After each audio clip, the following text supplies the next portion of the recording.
A woman is held at gunpoint by the man she once loved, while the mob boss who bought her stands 30 feet away with murder in his eyes. But the real question isn't who will pull the trigger first. It's whether she'll choose to save herself or the monster who turned her into bait. This is the story of Elena Vale, a waitress who sold herself to survive, and the ruthless crime lord who made her realize that sometimes the most dangerous prison isn't made of walls. It's made of diamond rings and promises you can't afford to break. Drop a comment with your city below so I can see how far this story reaches. Hit that like button and let's dive in. The rain didn't just fall on Boston that November night. It attacked. Sheets of freezing water hammered against the cracked windows of Sal's diner, like the city itself wanted everyone inside to drown. Elena Vale stood behind the counter, her uniform stained with ketchup and exhaustion, watching the clock crawl toward midnight. Her feet screamed, her back ached, her skull throbbed from the headache that hadn't left in 3 days. She refilled the same guy's coffee for the 4th time, a trucker who hadn't looked up from his phone in an hour. He didn't say thank you. They never did. The diner was nearly empty, just the trucker, a couple arguing in whispers near the bathroom, and an old woman who'd been nursing a bowl of soup since 9 o'clock. The fluorescent lights buzzed overhead, flickering every few seconds like they were trying to give up too. Elena's phone vibrated in her apron pocket. She already knew what it was. Another overdue notice. Another reminder that her mother's hospital bills had climbed past $60,000, and the insurance company had started denying claims 3 weeks ago. Stage 4 pancreatic cancer didn't care about payment plans. She pulled the phone out anyway, stared at the notification, felt something inside her chest twist so hard she thought her ribs might crack. The door chimed. Elena looked up, and everything stopped. The man who walked in didn't belong in Sal's diner. He didn't belong in this neighborhood, this tax bracket, or this reality. He wore a black suit that probably cost more than Elena made in 6 months, tailored so perfectly it looked like it had been sewn onto his body. His shoes were polished to a mirror shine despite the rain. His dark hair was slicked back, revealing a face that could have been carved from marble. Sharp jaw, high cheekbones, the kind of bone structure that made you think of old paintings in museums where kings looked down at peasants with cold, indifferent eyes. But it was his presence that made the air change. The trucker finally looked up. The arguing couple went silent. Even the old woman stopped eating. The man scanned the diner slowly, methodically, like a predator cataloging prey. His gaze landed on Elena and stayed there. She felt it like a hand around her throat. He walked toward the counter. His movements were controlled, deliberate. The kind of precision that suggested violence was always an option, but rarely necessary. He sat on the stool directly in front of her. Elena grabbed a coffee pot. Her hands were shaking. She didn't know why. "Coffee?" Her voice came out steadier than she felt. He didn't answer right away. Instead, he studied her face with an intensity that made her skin crawl. His eyes were dark. Not brown, but something deeper. Black, maybe. The kind of eyes that didn't reflect light so much as absorb it. "Yes," he said finally. His voice was low, smooth, with an accent she couldn't place. European, maybe. "Black," she poured. Didn't spill a drop despite the tremor in her wrists. He picked up the cup, took a sip, and set it down without breaking eye contact. "You're Elena Vale." Her blood turned to ice. It wasn't a question. It was a statement, a fact. And the way he said her name, like he'd known it for years, like he'd been thinking about her long before tonight, made every instinct in her body scream run. "I don't know you," she said. "No," he agreed.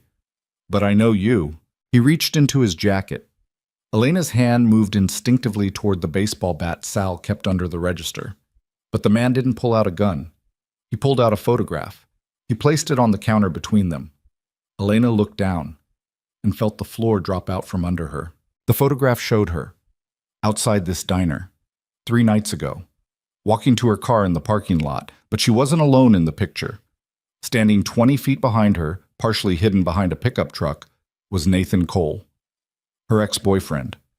The man who'd stolen $12,000 from her savings account 4 months ago and disappeared without a word. "He's been watching you," the stranger said calmly, like he was commenting on the weather. "For weeks." Elena's throat closed up.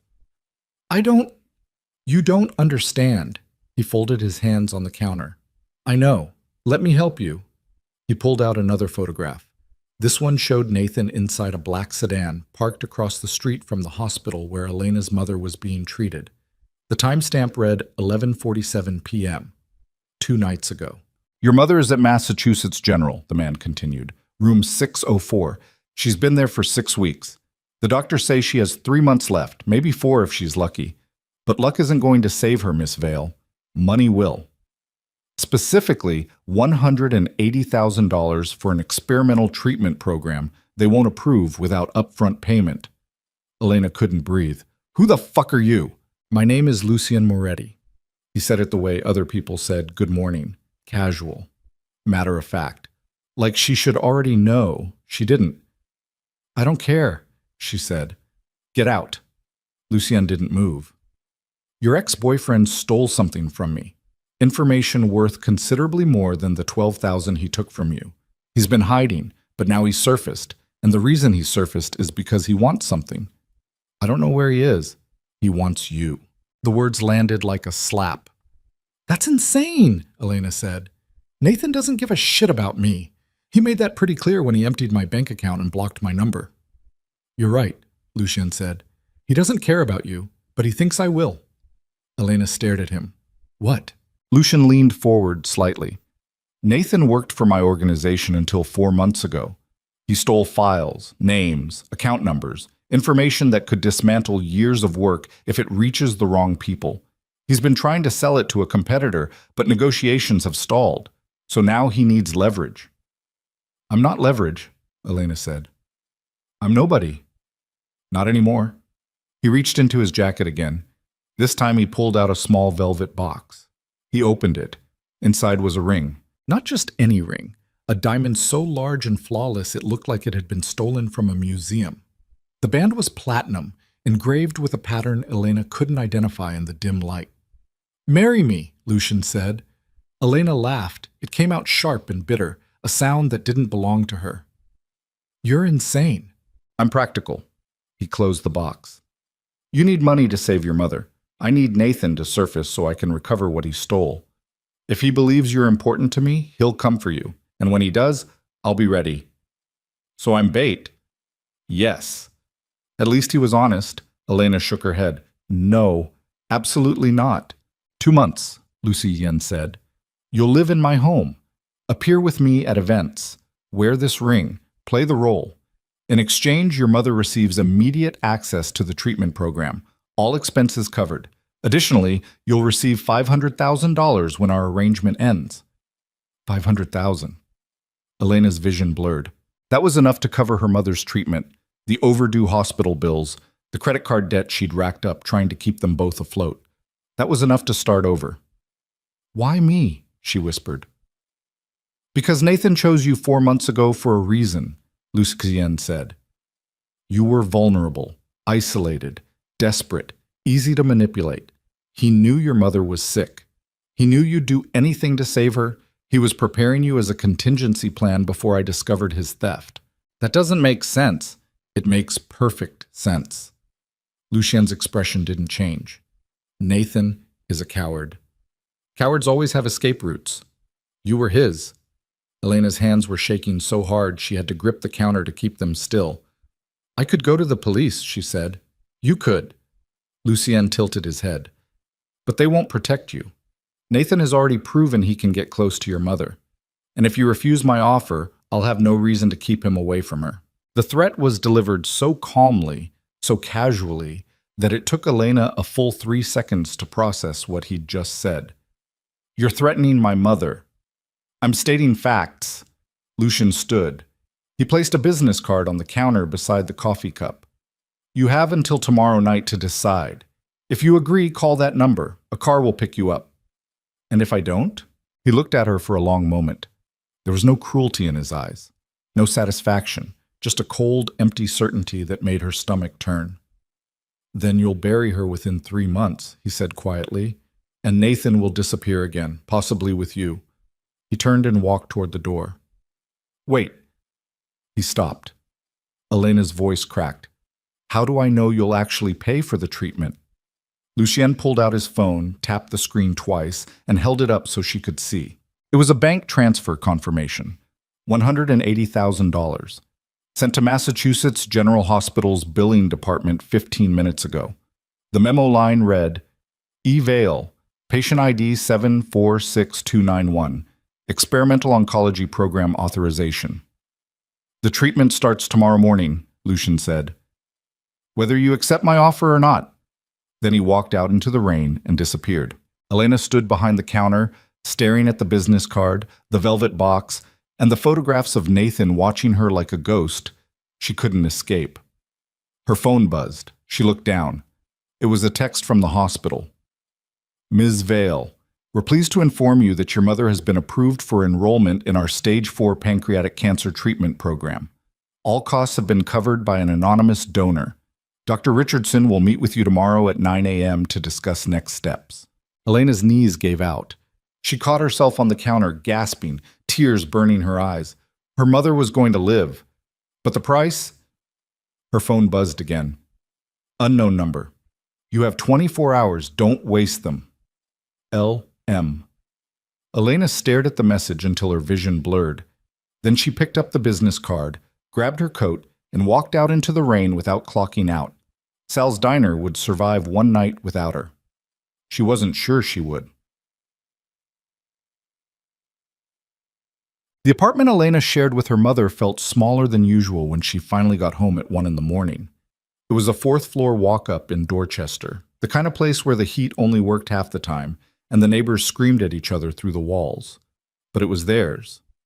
Or it had been, before the medical bills started piling up, and Elena realized they'd probably lose it within 6 months. She locked the door behind her, threw her keys on the kitchen counter, and sank onto the couch. The business card sat in her hand, heavy as a weapon.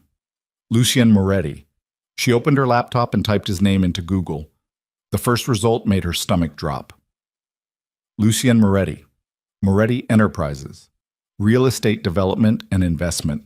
The photo showed him at a charity gala, standing beside the mayor of Boston. He looked exactly the same as he had in the diner. Sharp suit, cold eyes. But in this picture, he was smiling, a practiced, empty expression that didn't reach his face. She kept scrolling. More photos, more events, always surrounded by powerful people. Politicians, CEOs, judges.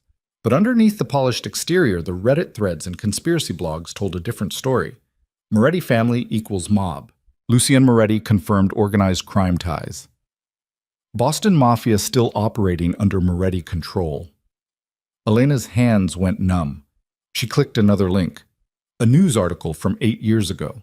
Federal investigation into Moretti Enterprises ends without charges. Despite allegations of racketeering, money laundering, and connections to organized crime, the U.S. Attorney's Office announced today that insufficient evidence exists to pursue charges against Lucien Moretti or his associates. Critics claim witness intimidation played a significant role in the case's collapse. Elena closed the laptop. Her mother was going to live. That was all that mattered. She picked up her phone, stared at Lucien's message. Then she typed a response. I need to see her first. Tomorrow morning, after I confirm the treatment is real. The reply came within seconds. Agreed. The car will arrive at 8 p.m. tomorrow. Pack enough clothes for 2 months. Leave your phone behind. You'll receive a new one. Elena's chest tightened. Why? Because Nathan is watching you, and I don't tolerate loose ends. She set the phone down, walked to her bedroom, sat on the edge of her bed, and stared at the wall until the sun came up. Massachusetts General Hospital smelled like disinfectant and failure. Elena had spent so many hours in these hallways over the past 6 weeks that she'd memorized the pattern of stains on the linoleum floor. Room 604 was at the end of the corridor. Her mother was awake when Elena walked in. Margaret Vale had always been a small woman, but cancer had made her even smaller. Her skin was gray. Her cheekbones jutted out like knives, but her eyes, sharp, green, still fierce, tracked Elena's movement as she sat down in the chair beside the bed. You look like hell, Margaret said. Good morning to you too, Elena said. Did you sleep? Not really. Margaret studied her. Something happened. Elena didn't know where to start, so she told her everything. Lucien, Nathan, the photographs, the ring, the deal. When she finished, Margaret was quiet for a long time. Then she said, You're not doing this. Mom, I'm not going to let you sell yourself to a mobster so I can live another 6 months. It's not 6 months, Elena's voice broke. It's the rest of your life. The treatment works. Dr. Richardson said, I don't care what he said. Margaret reached for Elena's hand. Her grip was weak but steady. You're my daughter. I won't let you. You don't get to decide. Elena squeezed back. I already made the deal. Margaret's face crumpled. Elena, I'm doing this. She wiped her eyes with her free hand. And when it's over, you're going to be alive. That's all I care about. What if something happens to you? Nothing's going to happen. It was a lie. They both knew it. But Margaret didn't argue. Dr. Richardson arrived 20 minutes later with a folder full of documents and a smile that actually looked genuine. Ms. Vale, he said, I have excellent news. We've received full authorization and funding for your mother's enrollment in our experimental protocol. We'll begin the first round of treatment this afternoon. Elena listened to him explain the process, the drugs, the timeline, the success rates. She nodded in the right places, signed the paperwork, pretended her hands weren't shaking. When he left, Margaret was crying. Thank you, she whispered. Elena kissed her forehead. I love you. I love you too. She stayed until visiting hours ended. Then she walked out of the hospital, flagged a cab, and went home to pack. The car arrived at exactly 8 o'clock. It wasn't a car. It was a machine. Black, sleek, armored, probably. The kind of vehicle that cost more than most people's houses. The driver didn't get out. He just sat there, engine idling, waiting. Elena grabbed her suitcase, one bag, like Lucien had instructed, and locked the apartment door behind her. She'd left her phone on the kitchen counter. The driver opened the back door as she approached. He was mid-40s, built like a cement block, wearing a suit that barely contained his shoulders. Miss Vale, he said. No emotion, no warmth. She climbed inside. The interior smelled like leather and something else, something expensive she couldn't identify. Lucien was already sitting in the far seat. He looked exactly the same, black suit, cold eyes. But this time there was a silver pendant on the seat between them. Put this on, he said. Elena picked it up. It was beautiful. Delicate silver chain, a small sapphire set in the center of an intricate design. What is it? A tracker. He said it without hesitation. You'll wear it at all times. If you remove it, I'll know within 30 seconds. You're serious? Completely. Elena stared at the pendant. Then she put it on. The chain was cold against her skin. Good, Lucien said. He handed her a phone. This is yours now. My number is already programmed. You won't contact anyone from your old life. No friends, no coworkers, no social media. If Nathan is monitoring you, he'll know immediately if your behavior changes. What am I supposed to tell people? Nothing. As far as the world is concerned, you've disappeared. The car started moving. Elena watched the city slide past through tinted windows. They drove through neighborhoods she recognized, then neighborhoods she didn't, then out of the city entirely. 40 minutes later, they turned onto a private road, and Elena saw the estate. It wasn't a house. It was a fortress. Stone walls, iron gates, security cameras every 20 feet, floodlights that could probably be seen from space. The gates opened. The car drove through. Elena's heart hammered against her ribs. Welcome home, Lucien said quietly. The car stopped in front of a massive oak doors. The driver got out, opened Elena's door. She stepped onto gravel, her suitcase in one hand, her entire life collapsing into this single moment. Lucien was already walking toward the entrance. Come, he said without looking back. Elena followed. The doors opened, and she stepped into a world where escape was no longer an option. The inside of Lucien's estate looked like something out of a magazine for people who bought countries instead of houses. Marble floors stretched in every direction. Massive chandeliers hung from ceilings 20 feet high. Oil paintings lined the walls, old, expensive, the kind museums kept behind velvet ropes. But it was the silence that disturbed her most.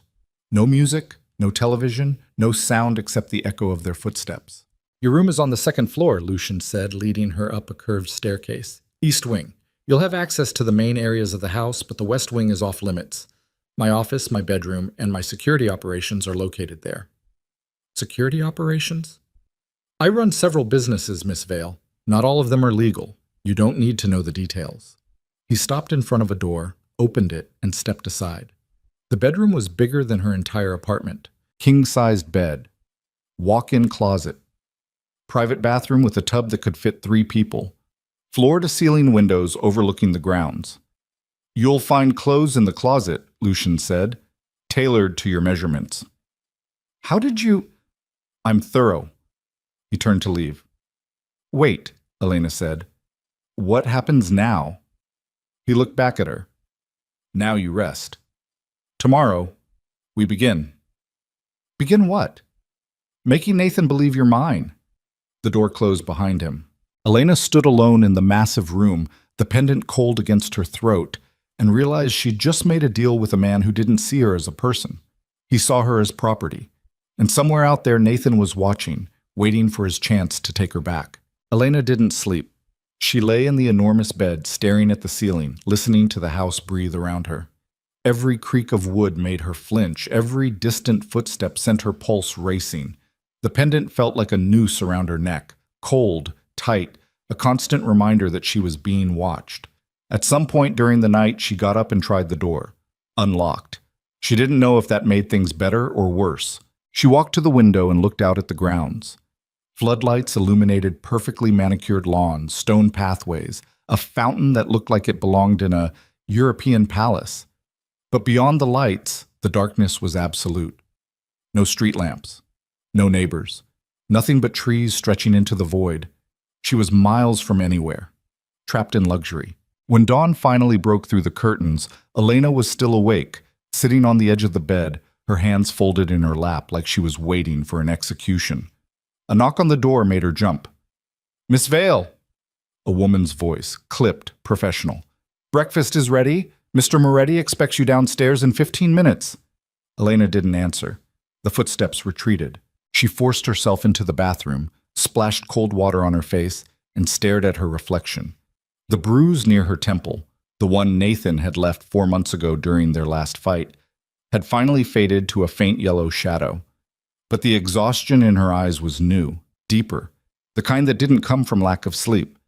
It came from knowing you'd sold yourself and couldn't take it back. She opened the closet. Lucian hadn't lied. Dozens of outfits hung in neat rows organized by color and occasion. Dresses, blouses, pants, all tailored, all expensive, all in her exact size. She grabbed the simplest thing she could find, black jeans, a gray sweater, and got dressed. The pendant sat cold against her sternum. She touched it once, then forced her hand away. 15 minutes later, she walked downstairs. The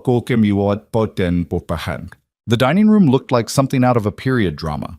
A table long enough to seat 20 people stretched beneath another chandelier that probably cost more than Elena's mother's entire medical treatment.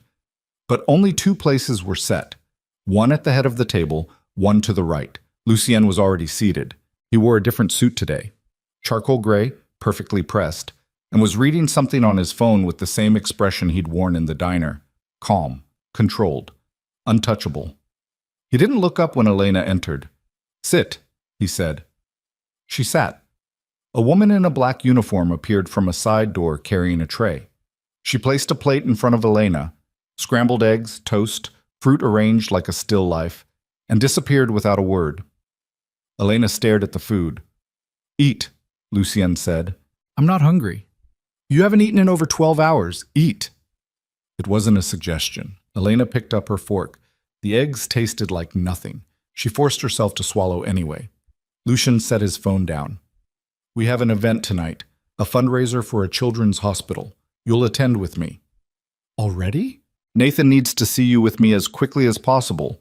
The longer we wait, the more time he has to plan. He picked up his coffee cup. You'll wear the ring, you'll smile. You'll act like you're exactly where you want to be. I don't know how to act. Then learn quickly. His eyes met hers. People will ask questions. Who you are. Where you came from, how we met.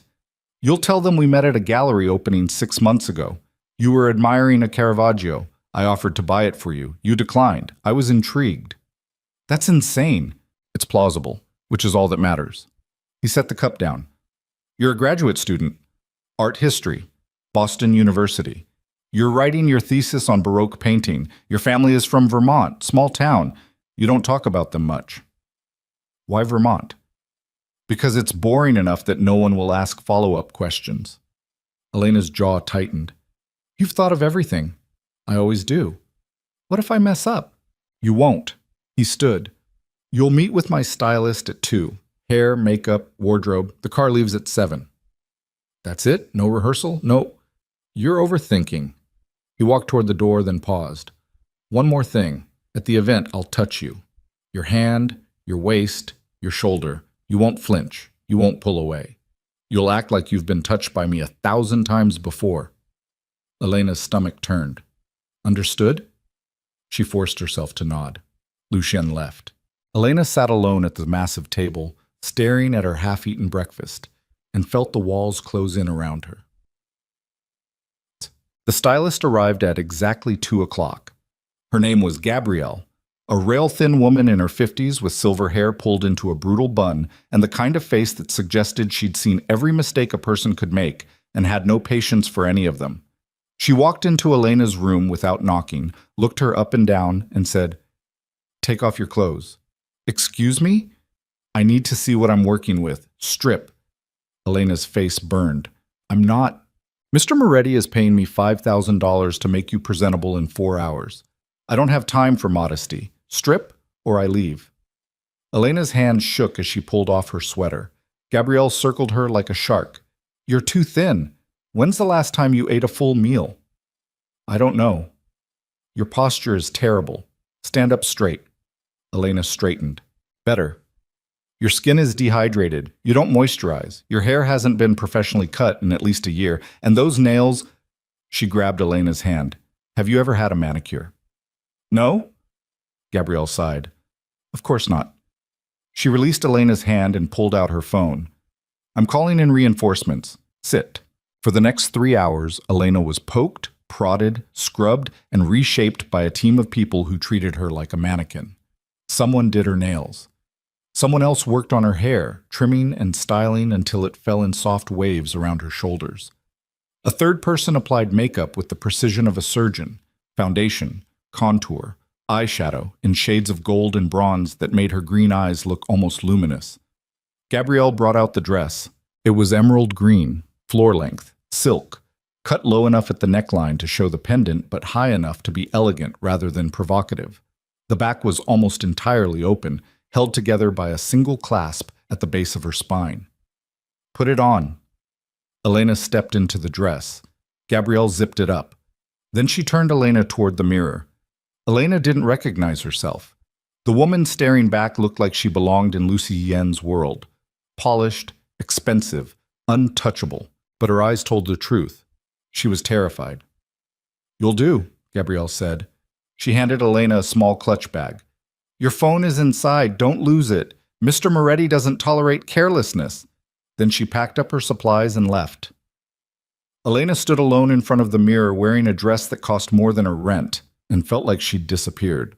Bulk. Lucien was waiting at the bottom of the stairs when she came down at 7. He looked up.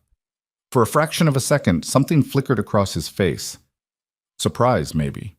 Or recognition. But it vanished so quickly, Elena thought she might have imagined it. "Good," he said simply.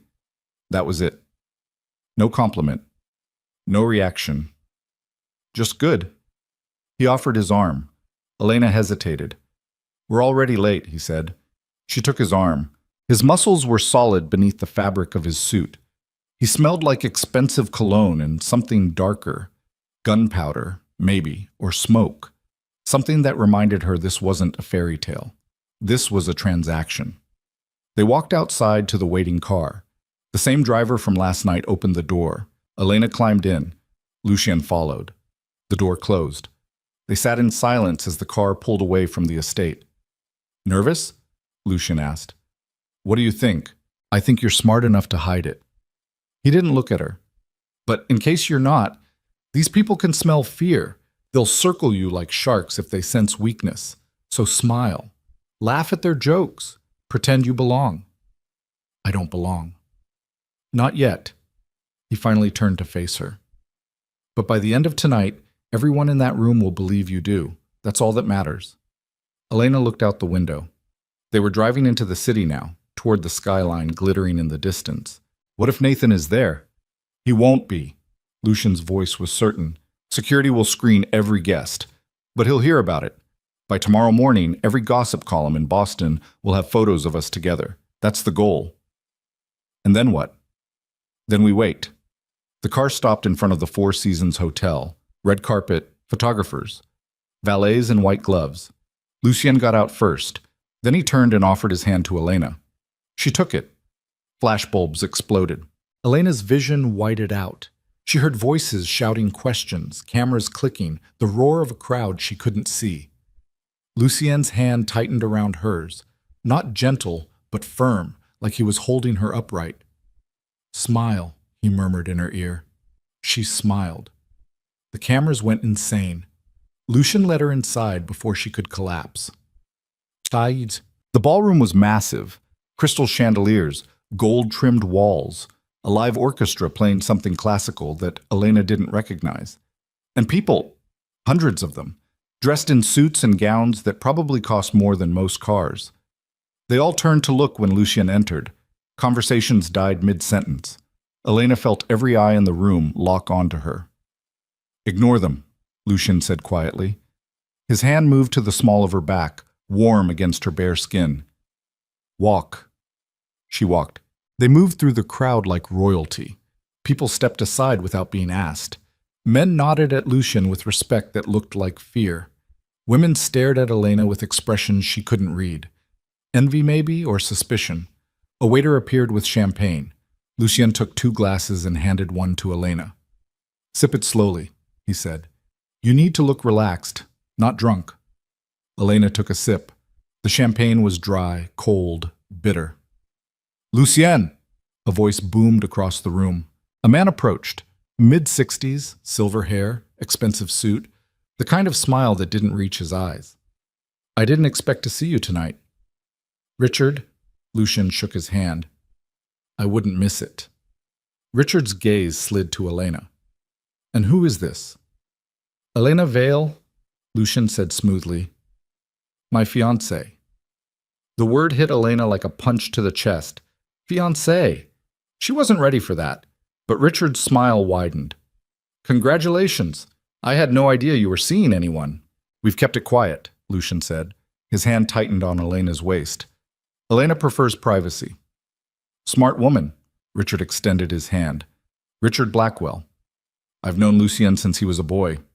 Elena shook his hand. Nice to meet you. The pleasure is mine. Richard's eyes lingered on her a moment too long. How did you two meet? Elena's mind went blank. Then Lucien said, a gallery opening, 6 months ago. She was admiring a Caravaggio. I offered to buy it for her, Elena added, the lie sliding out smoother than she expected. She said no, Richard laughed. A woman who can say no to Lucien Moretti, that's rare. She's exceptional, Lucien said. The way he said it, calm, certain, like he meant it, made Elena's throat tighten. Richard excused himself. Another couple approached, then another, and another. For the next hour, Elena played her role. She smiled. She laughed at jokes that weren't funny.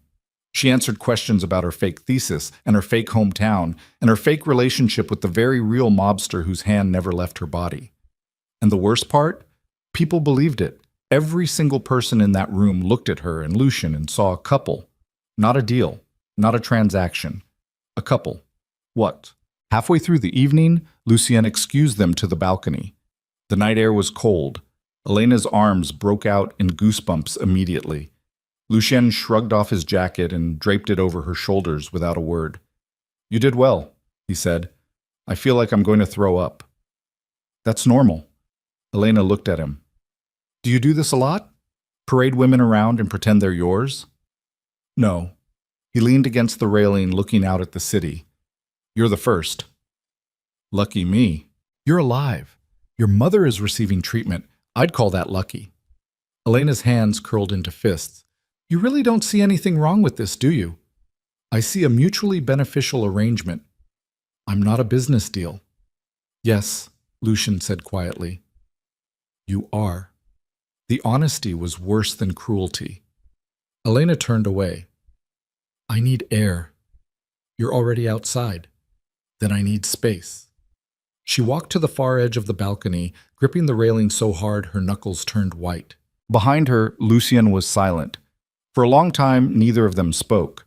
Then he said, Your ex-boyfriend gave you that bruise. Elena froze. I saw it the first night, Lucian continued. In the diner, near your temple, mostly faded but still visible under the right light.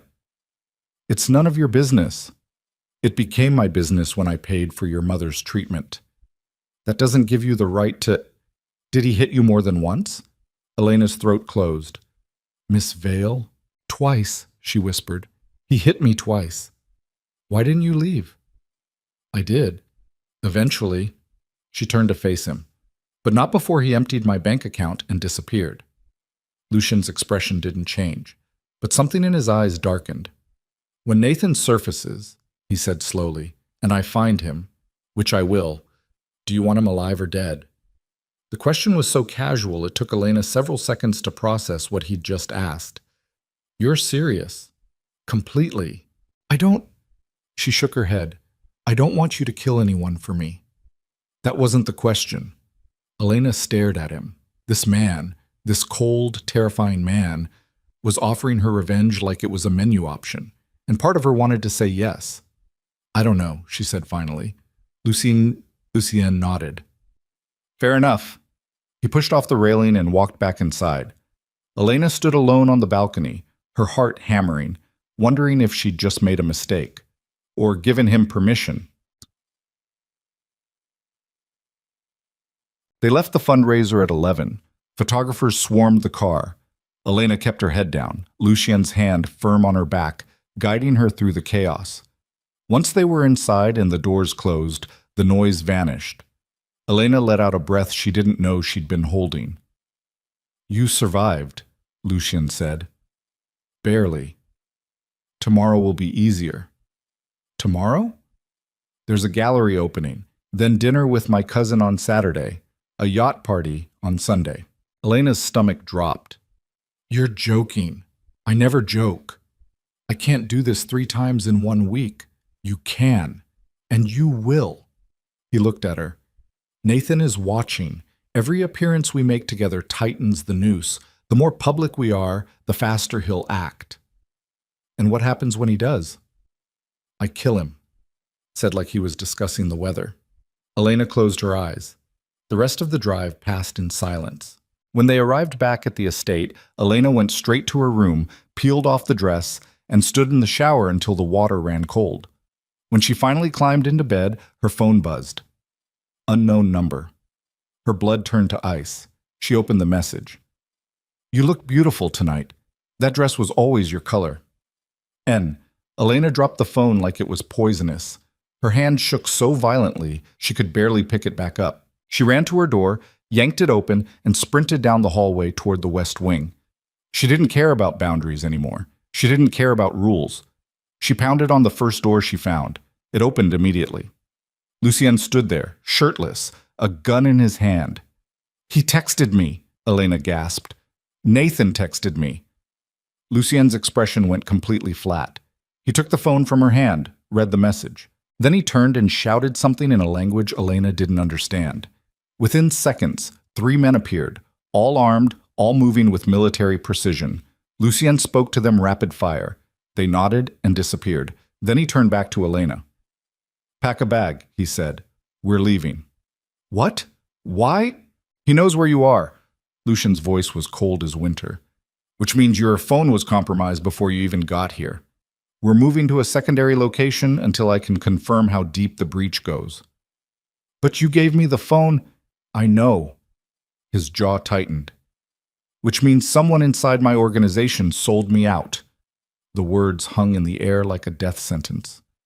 Go, Lucien said. Now. Elena ran. She threw clothes into a bag, her hands shaking so hard she could barely zip it closed. The pendant felt like a brand against her skin. When she came back downstairs, Lucien was fully dressed, wearing a shoulder holster with 2 guns. The driver was waiting by the car. They climbed in. The gates opened. And as they pulled away from the estate, Elena looked back through the rear window and saw flames. One of the security buildings was on fire. "What?" "Covering our tracks," Lucien said flatly. "Anyone who tries to follow us will think we're still inside." Jesus Christ. "I don't believe in half measures, Miss Vale." He didn't look at her. "You're mine now, which means anyone who comes for you comes for me, and I don't lose." The car sped into the night. Elena sat frozen, clutching her bag, the city lights blurring past the windows. Somewhere behind them, Nathan was watching. And for the first time since this nightmare began, Elena realized something terrifying. She wasn't scared of Nathan anymore. She was scared of what Lucien would do when he found him. Walk. The safe house was 40 minutes outside the city, buried in the woods at the end of a dirt road that barely qualified as drivable. It looked like a hunting cabin from the outside. Small, rustic, forgettable. Inside it was a fortress. Reinforced walls, security monitors covering every angle of the property, weapons cache in the basement, enough food and supplies to last a month. "Stay away from the windows," Lucien said, locking the door behind them. "Don't turn on any unnecessary lights, and don't leave this building under any circumstances." "For how long?" "Until I find the leak." He pulled out his phone and made a call, spoke in rapid Italian, hung up, made another call. Elena set her bag down and sank onto the couch. Her entire body felt like it was vibrating. Lucien finished his calls. Then he sat down across from her, his forearms resting on his knees. "I need you to tell me everything about Nathan," he said. "How you met, how long you were together, everything." "Why does it matter?" "Because he's better prepared than I expected, which means I underestimated him. I don't make that mistake twice." Elena's throat tightened. "We met 2 years ago, at a bar. He seemed normal." "Define normal." "Charming. Funny. He paid attention to me, asked questions, made me feel like I mattered." She looked away. "I was working 2 jobs trying to keep up with my mom's bills. I was exhausted, lonely. He made everything feel lighter." "When did it change?" 6 months in. He started asking about my schedule, where I went, who I talked to. At first I thought he was just jealous. Then it got worse." "The bruises." Elena nodded. "He'd apologize after, cry, say he'd never do it again. I believed him. Until I didn't. And 4 months ago? I told him I was done. He didn't argue, didn't fight, just left. 2 days later I checked my account and everything was gone." She met Lucien's eyes. "I reported it to the police. They said it was a civil matter. Couldn't do anything." "Of course they couldn't." Lucien's voice was bitter. "Nathan works for people who own half the police force." "Worked," Elena said. "You said he worked for you." "He did, until he didn't." "What did he do? Before he stole from you?" Lucien was quiet for a long moment. Then he said, "He killed people." Elena's blood went cold. "Specifically," Lucien continued, "he killed people who betrayed my family, cleanly, efficiently, without leaving evidence. He was very good at his job." "Jesus, you asked." Lucien stood. "Now you know." He walked to the kitchen, poured himself a drink, and downed it in one swallow. Elena sat frozen on the couch. Nathan was a killer. She dated a killer, slept beside a killer, let a killer into her life because he'd smiled at her in a bar and made her feel less alone. "I'm going to be sick." She barely made it to the bathroom before she threw up. Lucien appeared in the doorway a minute later with a glass of water. He didn't say anything, just set it on the counter and left. Elena rinsed her mouth, drank the water, and stared at her reflection in the mirror. The polished woman from the fundraiser was gone. Now she just looked haunted. They stayed at the safe house for 3 days. Lucien spent most of his time on the phone or working on his laptop, coordinating with his people, tracking down leads. Elena sat by the window, staring at the trees, trying not to lose her mind. On the second night, she found Lucien in the kitchen at 2 a.m. He was leaning against the counter, shirtless again, staring at nothing. "Can't sleep?" she asked. "I don't sleep much." Elena poured herself a glass of water. "Why not?" "Because the moment I let my guard down, Someone tries to kill me. He said it like it was a fact, not a complaint. That sounds exhausting. It is. She sat down at the small table. Can I ask you something? You're going to anyway. Why did you really choose me? You said Nathan picked me because I was vulnerable. But you could have used someone else, someone who wasn't connected to him. Lucian was quiet. Then he said, because you remind me of someone. Who? My sister. Elena blinked. You have a sister? Had. His voice went flat. She died 8 years ago. Car accident, or that's what the police report said. You don't believe it. I know it wasn't an accident. He turned to face her. She was dating someone. A man from a rival family. My father forbade it. She ran anyway. 3 weeks later, she was dead. I'm sorry. Don't be. Lucian poured himself another drink. She made her choice. I made mine. What choice? To never let anyone I care about become a liability again. He met her eyes. Which is why this arrangement works. I don't care about you, Miss Vale. You're a tool, a means to an end, and when this is over, you'll walk away with your money, and I'll never think about you again. The word should have hurt. Instead, Elena felt strangely relieved. Good, she said. Because I don't care about you either. Lucian's mouth twitched. Almost a smile, but not quite. Get some sleep, he said. Elena went back to her room.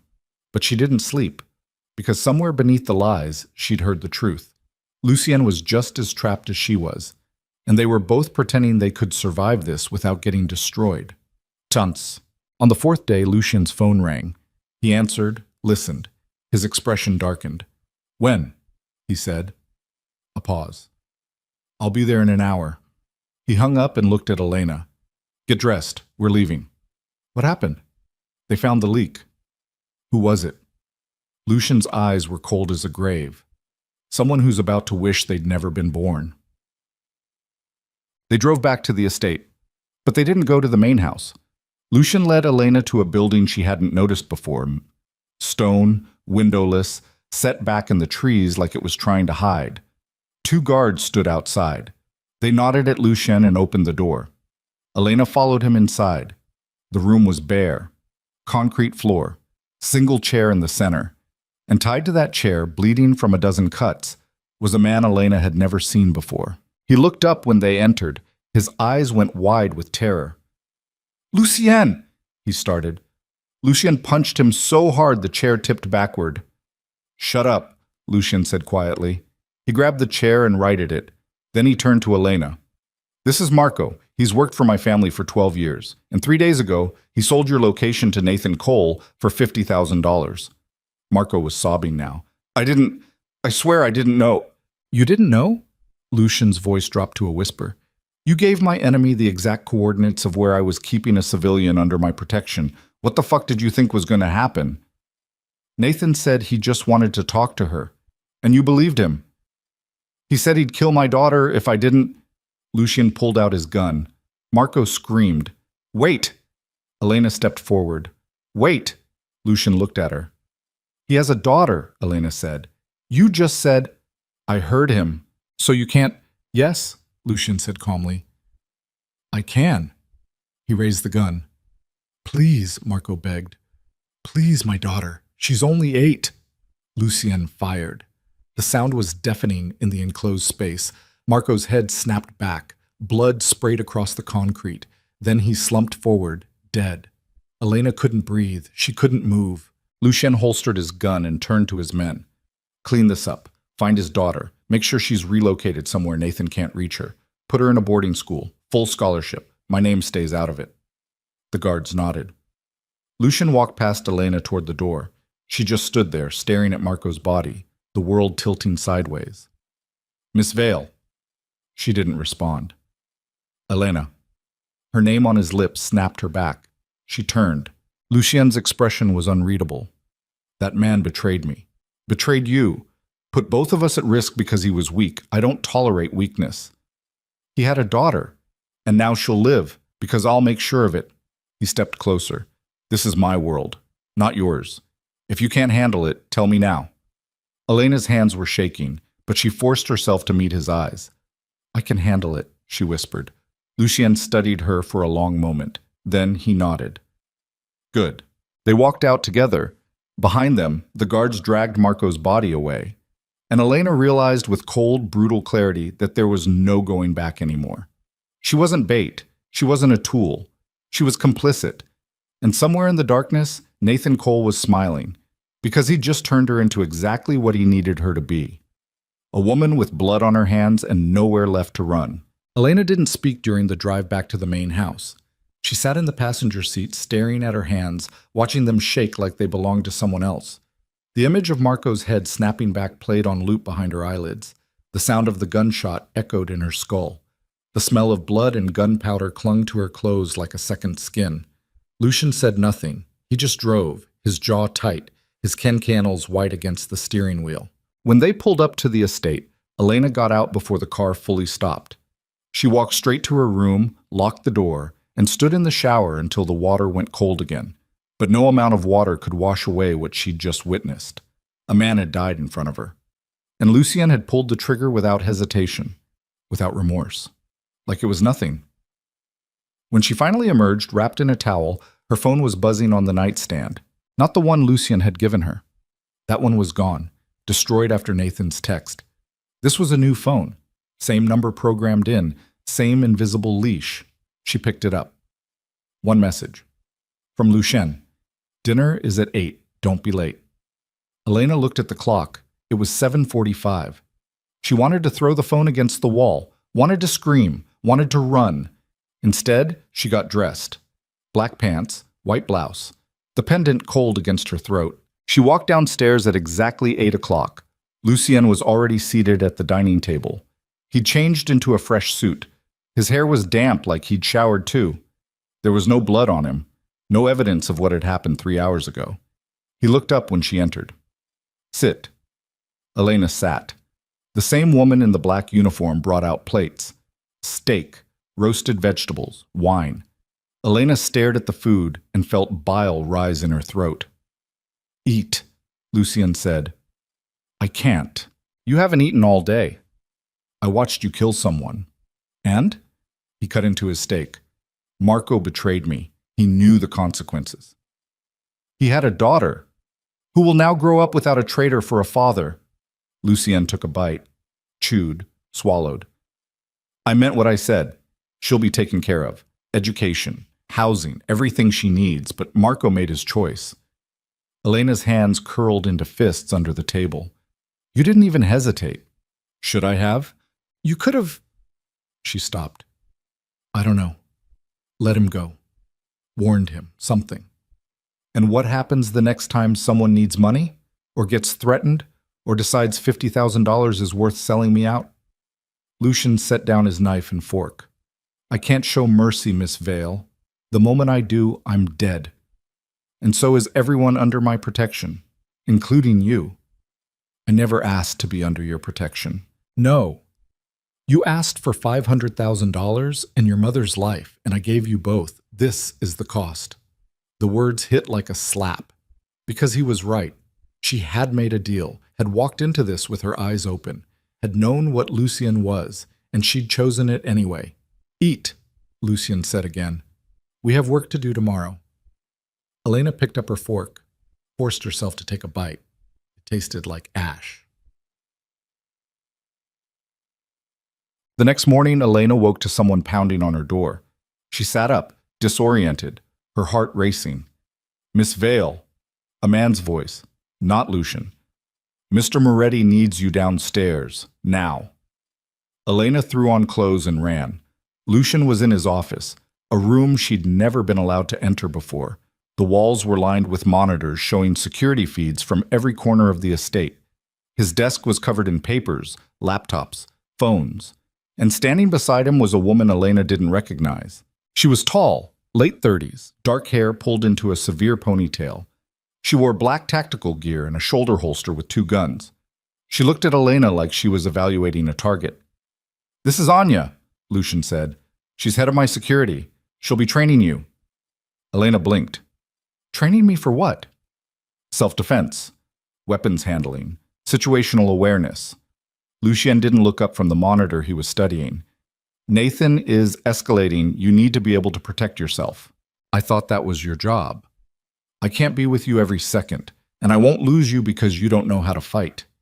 The words were clinical, practical, but something underneath them made Elena's chest tighten. Anya crossed her arms. Can you throw a punch? What? A punch. Have you ever hit someone? Elena thought of Nathan, the night he'd grabbed her by the throat and slammed her against the wall. How she'd clawed at his face, how he'd laughed. Once, she said quietly. Did it work? No. Then you did it wrong. Anya turned to Lucien. I'll need her for 4 hours a day, minimum. Fine. Starting now. Elena looked at Lucien. I didn't agree to this. You don't have to. He finally met her eyes. This isn't optional. Anya's training was brutal. She took Elena to a room in the basement that looked like a private gym. Mats on the floor, punching bags hanging from the ceiling, a weapons rack along one wall. Hit me, Anya said. What? Hit me. Hard as you can. Elena hesitated. Now. Elena swung. Anya blocked it effortlessly, twisted Elena's arm behind her back, and shoved her face first into the mat. Pathetic. Anya released her. Again. Elena tried again. Same result, and again, and again. By the 10th attempt, Elena was gasping for air, her muscles screaming. You telegraph every move, Anya said. Your shoulders tense before you swing. Your eyes give away your target. You might as well be holding a sign that says, I'm about to punch you. I'm not a fighter. Then you'll die. Anya crouched beside her. Nathan Cole is a professional killer. If he gets his hands on you, you have maybe 5 seconds to react before he breaks your neck. 5 seconds. So unless you want to end up in a body bag, you'll learn. Elena pushed herself up. Her arms shook. Her lungs burned. Again, she said. Anya smiled. It wasn't kind. Good. They went again. For 4 hours straight, Anya broke Elena down and built her back up. Taught her where to hit, how to move, how to use her weight against someone bigger and stronger. By the time they finished, Elena could barely walk, but she'd landed 3 solid hits. Anya handed her a towel. Better. Tomorrow we start with knives. Knives? And guns the day after. You're going to learn how to kill someone, Miss Vale, because if you hesitate, even for a second, they won't. That night, Elena sat on the edge of her bed, staring at her bruised knuckles. Everything hurt, her ribs, her shoulders, her pride. But underneath the pain, something else was growing. Anger. Not at Lucien, not at Nathan, at herself, for being weak, for letting Nathan control her, for believing she could survive this without changing. Her phone buzzed. She looked down. Unknown number. Her blood went cold. You're learning to fight. That's cute. But you can't beat me, Elena. You never could. N. Elena's hands started shaking. He was still watching, still toying with her, still acting like she belonged to him. She typed a response before she could stop herself. Fuck you. The reply came immediately. Soon. I promise. And Elena threw the phone across the room. It hit the wall and shattered. Lucien appeared in her doorway 30 seconds later. What happened? His voice was sharp. Elena pointed at the broken phone. Nathan. Lucien walked over, picked up the pieces, and examined them. What did he say? That he's coming for me. That I can't beat him. Lucien's jaw tightened. Show me the messages. Elena unlocked the phone. The screen was cracked but functional, and handed it to him. He read. His expression went completely flat. Then he made a call. Anya, I need a full security sweep. Every device in the house, every phone, every computer. Someone is feeding Nathan real-time information. He paused. I don't care how long it takes. Find it. He hung up and looked at Elena. Pack a bag. We're moving again. Where? Somewhere Nathan can't reach you. There's nowhere. There is. Lucien's voice was ice. But you're not going to like it, I asked. They drove for 3 hours. North, out of Massachusetts, into New Hampshire, then deeper into the mountains where the roads turned to gravel and the trees blocked out the sky. Elena had stopped asking questions after the first hour. Lucienne wasn't answering anyway. Finally, they pulled up to a compound. Not a house, not a cabin. A compound. High stone walls, guard towers, armed men patrolling the perimeter with military precision. "What is this place?" Elena whispered. "My family's estate." Lucien got out of the car. "My father built it 40 years ago. It's never been breached." "Your father is dead, but the people who work here aren't." He walked toward the gate. "Stay close to me." The gates opened. They walked through. Inside, the compound was like a small village. Multiple buildings, gardens, a training facility. People moved with purpose, all of them armed, all of them watching Elena like she was a threat. Lucienne led her to the largest building. Inside, it looked like a fortress from another century. Stone walls, fireplaces big enough to stand in, old portraits lining the hallways. And at the end of the main corridor, sitting in a leather chair like a king on a throne, was an old man. He looked up when they entered. His eyes, the same dark, cold eyes as Lucien, locked onto Elena.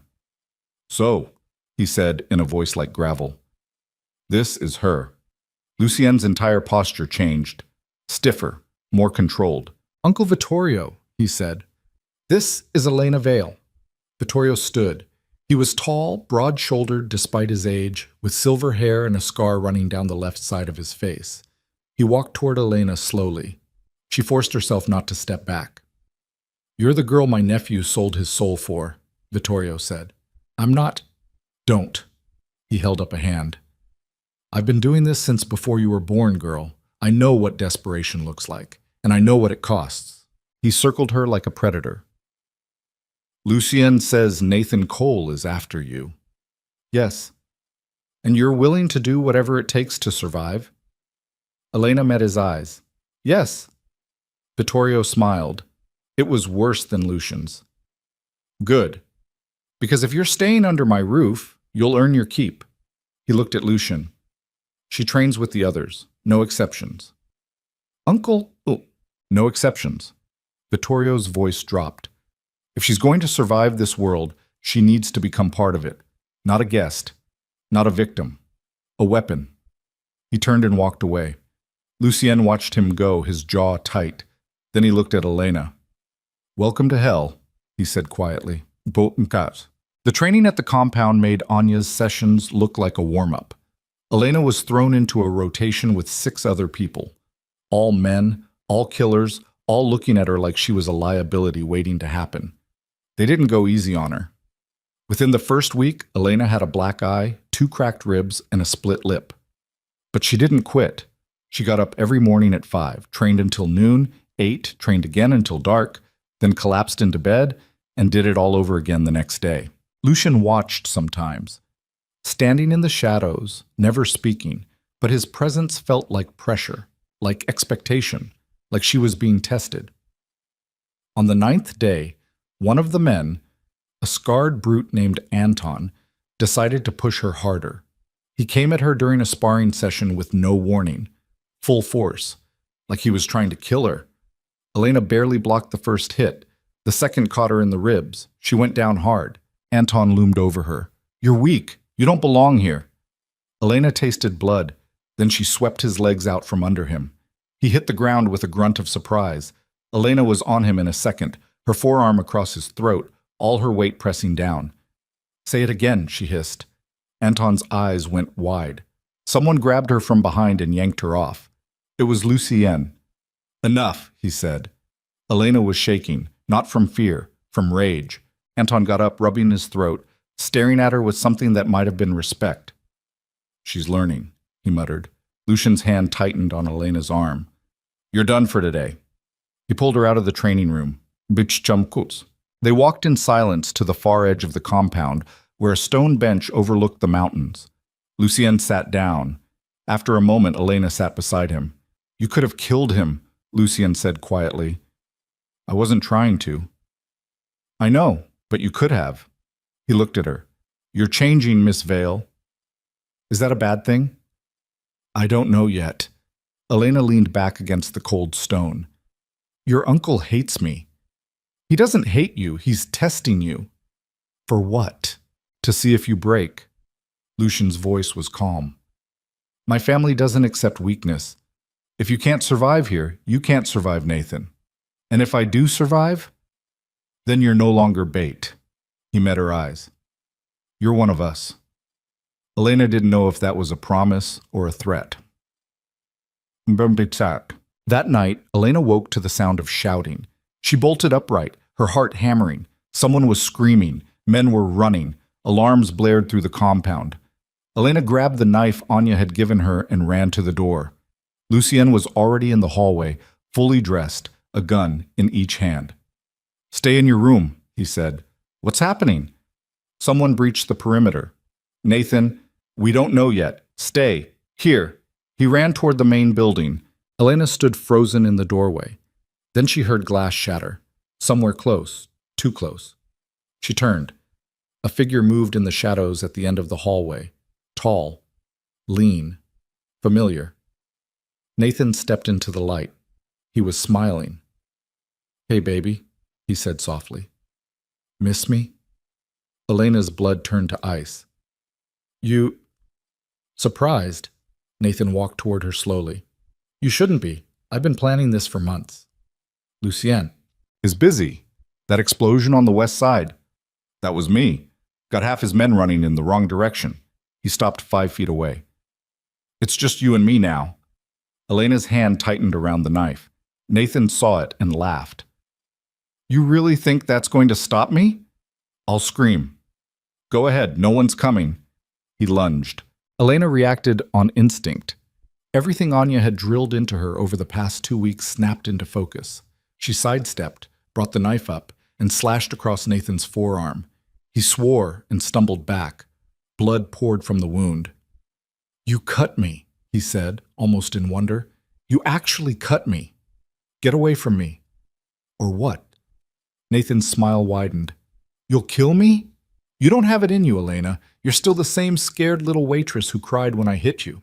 I'm not scared anymore. Liar.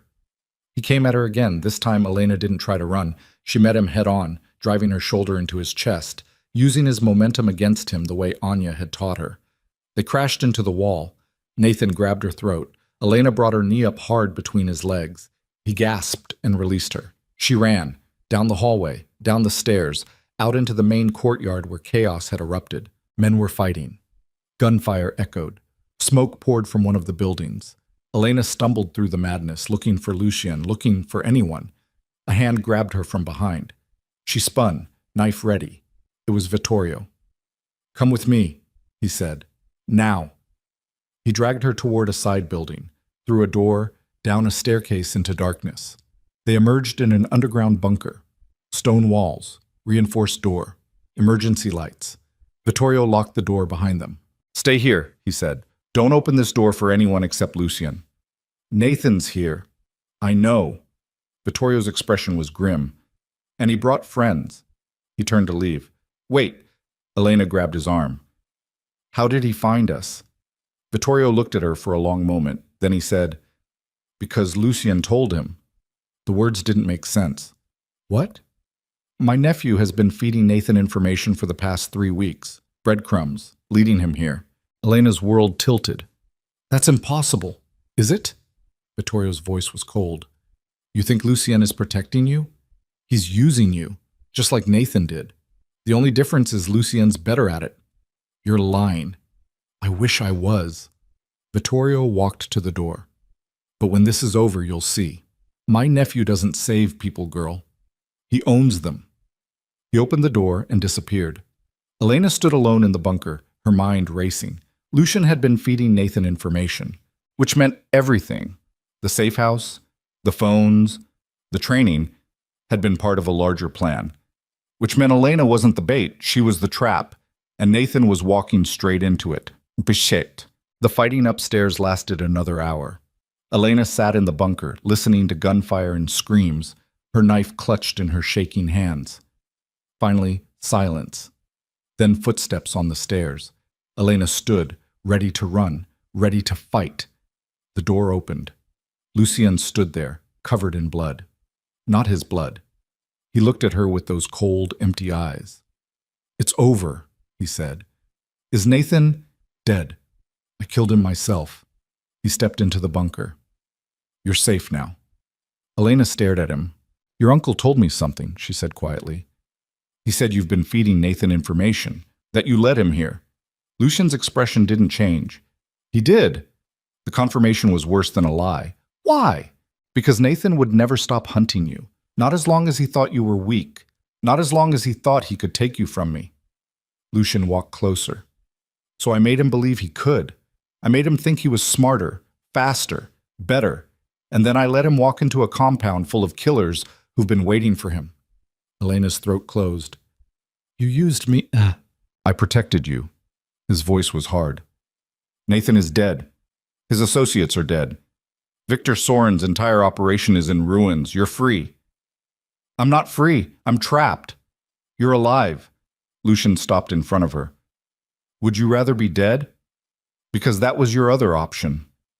Elena wanted to scream, wanted to run, wanted to stab him with the knife still clutched in her hand. Instead, she said, "What happens now? Now, you go back to Boston. Your mother finishes her treatment. You get your money, and this ends." Just like that? Just like that. Elena looked at the man who'd bought her, who'd broken her down and rebuilt her into something harder, who'd made her complicit in death and violence and lies. And she realized something terrifying. She didn't want to leave, not because she loved him, but because going back to her old life felt like dying. "What if I don't want it to end?" she whispered. Lucien's eyes narrowed. "What are you saying?" "I'm saying you turned me into this. You made me into someone who can survive in your world.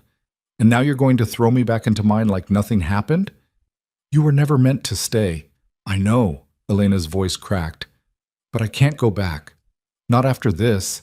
Not after everything I've seen. Everything I've done." She dropped the knife. "So either kill me," she said, "or let me stay." Lucien stared at her for a long moment. Then he turned and walked toward the door. "You have 24 hours to decide if you mean that," he said, without looking back.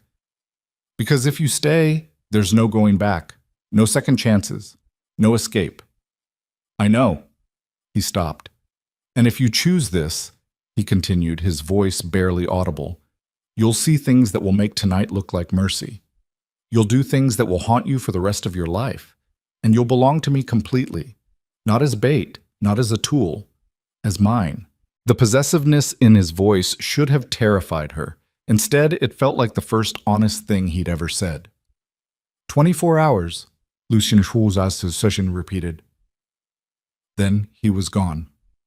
Elena stood alone in the bunker, surrounded by stone and darkness, and realized she'd already made her choice. She'd made it the moment she'd cut Nathan, the moment she'd stopped running, the moment she'd become the kind of person who could survive in a world where love was weakness and violence was currency. Somewhere above her, Nathan's body was growing cold, and Elena Vale, the terrified waitress who'd walked into a diner and sold her soul, was dead too. What remained was something new, something dangerous, something Lucien Moretti had created, and now she was going to make him regret it. Elena didn't sleep that night. She sat on the edge of the bed in her bunker room, staring at her hands, watching them shake with something that wasn't fear anymore. It was anticipation. Nathan was dead. His blood was somewhere on the compound grounds, soaking into dirt that had absorbed the blood of men like him for decades. And she felt nothing. No grief, no guilt, just a cold, hollow satisfaction that made her wonder who she'd become. The knife Anya had given her sat on the nightstand. Elena picked it up, testing its weight, remembering how easily it had cut through Nathan's flesh, how he'd looked at her with surprise in those final moments before Lucien found him, like he'd finally realized she wasn't his anymore. She wasn't anyone's, not Nathan's, not Lucien's. She belonged to herself now, and that terrified her more than anything else. When dawn broke through the single narrow window, Elena stood. She hadn't changed out of her blood-stained clothes from the night before, hadn't showered, hadn't done anything except sit and think and decide. 24 hours, Lucien had said. She'd made her choice in 24 seconds. She walked out of the bunker room and up the stairs. The compound looked different in daylight. Scorch marks blackened the west building's walls. Bullet holes peppered the courtyard stones. 3 bodies were being loaded into a van by men who moved with the efficiency of people who'd done this 1,000 times before. No one looked at Elena as she crossed the courtyard. She found Lucien in the main building, standing in Vittorio's office, looking out the window at the mountains beyond. He didn't turn when she entered. "You're awake," he said. "I never slept." "Neither did I." Elena closed the door behind her. "I'm staying." Lucien's shoulders tensed. "You have 18 hours left to decide." "I already decided." She walked closer. "I'm staying, not because I need your money, not because I'm scared, because I can't go back to who I was. You made sure of that." He finally turned to face her. His eyes were bloodshot, exhausted, but still sharp, still calculating. "You don't know what you're asking for."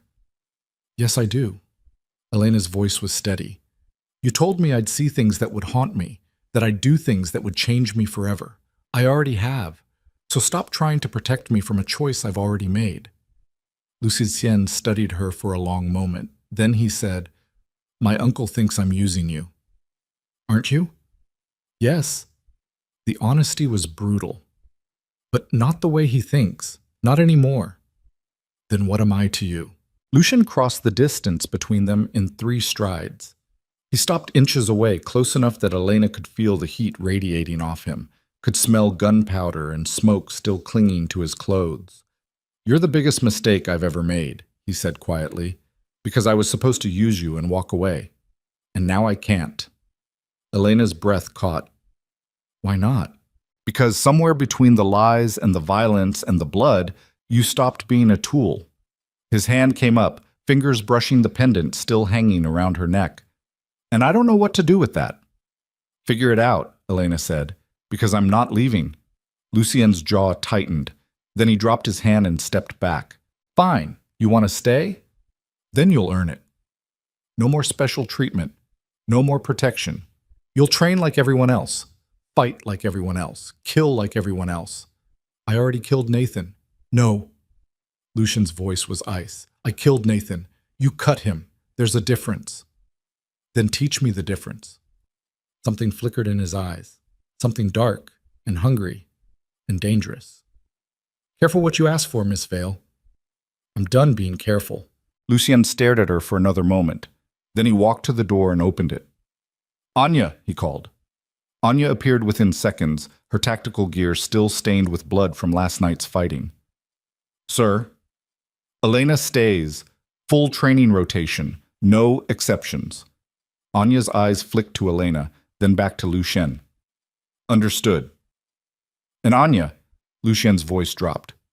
"If she can't handle it, don't coddle her. Break her or make her. Those are the only options." Anya smiled. "With pleasure." She grabbed Elena's arm and pulled her out of the office. Elena looked back once. Lucien was already turned away, staring out the window again, his shoulders rigid, like he'd just made a decision he couldn't take back. 8. The training that followed made everything before look like warm-up exercises. Anya didn't just push Elena to her limits. She shattered them. Hand-to-hand combat until Elena's knuckles bled. Weapons training until her fingers cramped. Tactical scenarios where she had to make life-or-death decisions in seconds. And through it all, Anya showed no mercy. "You hesitate, you die," she said after Elena froze during a simulation. "You think, you die. You feel sorry for the target, you die. Do you understand?" Elena nodded, gasping for breath. "I can't hear you." "Yes." "Yes what?" "Yes, I understand." "Good." Again. By the end of the first week, Elena had learned how to kill someone with her bare hands in 14 different ways. How to use a knife so efficiently, the victim wouldn't even realize they were dying until they collapsed. How to fire a gun with enough precision to hit a target from 100 yards away. But the hardest lesson came on the 8th day. Anya led her to a room Elena had never seen before. Concrete walls.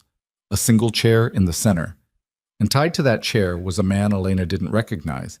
He was young, maybe 25, terrified. Blood dripped from his nose. His eyes went wide when Elena entered. "Please, Ka," he started. Anya handed Elena a gun. Kill him. Elena's heart stopped. What? You heard me? Kill him. Who is he? Does it matter? Yes. He's one of Victor Soren's men. He was part of the team Nathan brought to breach the compound. We caught him trying to escape. Anya's voice was calm, clinical. He has information we need. But before we extract it, you're going to prove you can do what needs to be done. Elena looked at the man. He was crying now, shaking so hard the chair rattled. I'm not a killer. Yes, you are. Anya stepped closer. You just haven't accepted it yet, so accept it, now. Elena's hands trembled as she raised the gun. The man screamed, Please, I have a family. Everyone has a family, Anya said. Pull the trigger. Elena's finger tightened on the trigger. The man sobbed. Time stretched. Elena's heart hammered so hard she thought her ribs would crack. The gun was heavy in her hands. Too heavy. She couldn't do this. She wasn't... The door opened. Lucien walked in. He looked at Elena, at the gun, at the man tied to the chair. Problem? He asked Anya. She's hesitating. Lucien walked over to Elena. He didn't take the gun from her hands, didn't touch her, just stood beside her and said quietly, This man helped Nathan try to kill you last week. If we'd been slower, if our defenses had been weaker, you'd be dead right now. And he would have been the one pulling the trigger. You don't know that. Yes, I do. Lucien's voice was steady. Because I already interrogated the others. They had orders to kill everyone in this compound, including you, especially you. Elena looked at the man. Is that true? He didn't answer, just kept crying. Is that true? She asked again, louder. I was just following orders. Answer the question. Yes, he screamed. Yes, okay. We were supposed to kill the girl. Nathan wanted her dead if he couldn't take her. That was the plan. Are you happy now? The world went very quiet. Elena's hand stopped shaking. She raised the gun, aimed at his head, and pulled the trigger. The gunshot was deafening in the enclosed space. The man's head snapped back. Blood sprayed across the concrete. Then silence. Elena lowered the gun. Her hands were steady now. Anya took the weapon from her. Good. You're ready. Elena turned and walked out of the room without looking back. Lucien caught up with her in the hallway. Are you okay? Elena stopped. I just killed someone. Yes. I should feel something. Guilt, regret, something. Do you? She met his eyes. No. Lucien's expression was unreadable. Then you're exactly where you need to be. He walked away. Elena stood alone in the hallway, staring at her hands, and wondered if there was anything left of the person she used to be. She couldn't find her. 2 weeks later, Vittorio summoned them both to his office. Elena had barely seen Lucien during that time. He'd been in and out of the compound handling business she wasn't privy to, leaving her to Anya's brutal training regimen. But when she walked into Vittorio's office and saw Lucien's face, she knew something had changed. He looked furious. We have a problem, Vittorio said without preamble. He was standing behind his desk, a file folder open in front of him. Victor Soren isn't dead. Lucien's jaw tightened. That's impossible. We burned his entire operation to the ground. His soldiers, his infrastructure, his money. Vittorio looked up. But not him. He went underground 3 days before Nathan's attack, and he's been rebuilding ever since. How do you know this? Because he sent us a message. Vittorio turned the folder around. Elena saw the photo first. A woman, mid-30s, dark hair, beautiful, tied to a chair with a gag in her mouth and terror in her eyes. Lucien went very still. Who is she? Elena asked. His sister, Vittorio said quietly. Isabella. Elena's blood went cold. You said your sister was dead. She was supposed to be. Lucien's voice was barely audible.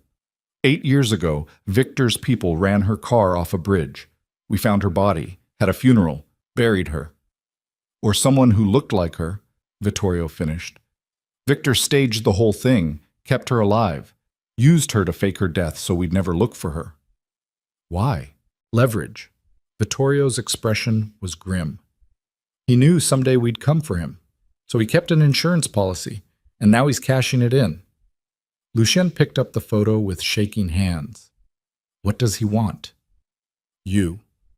Vittorio slid another piece of paper across the desk.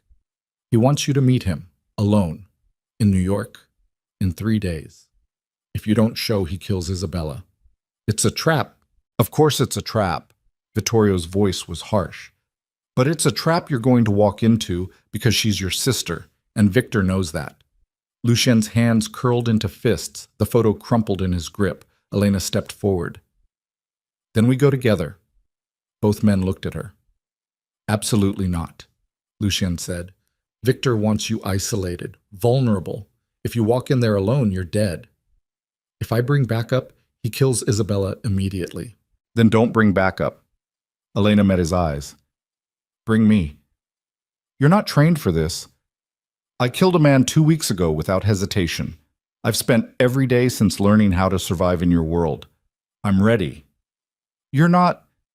Try me.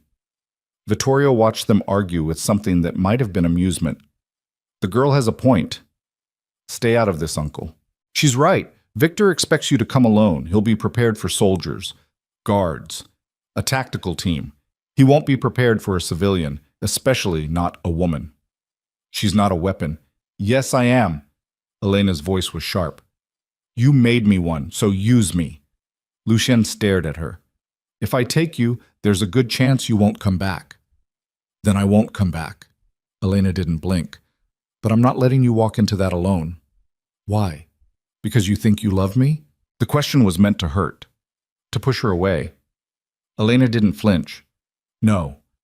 Because you don't deserve to die for caring about someone, even if you're too fucked up to admit that's what you're doing. The silence that followed was suffocating.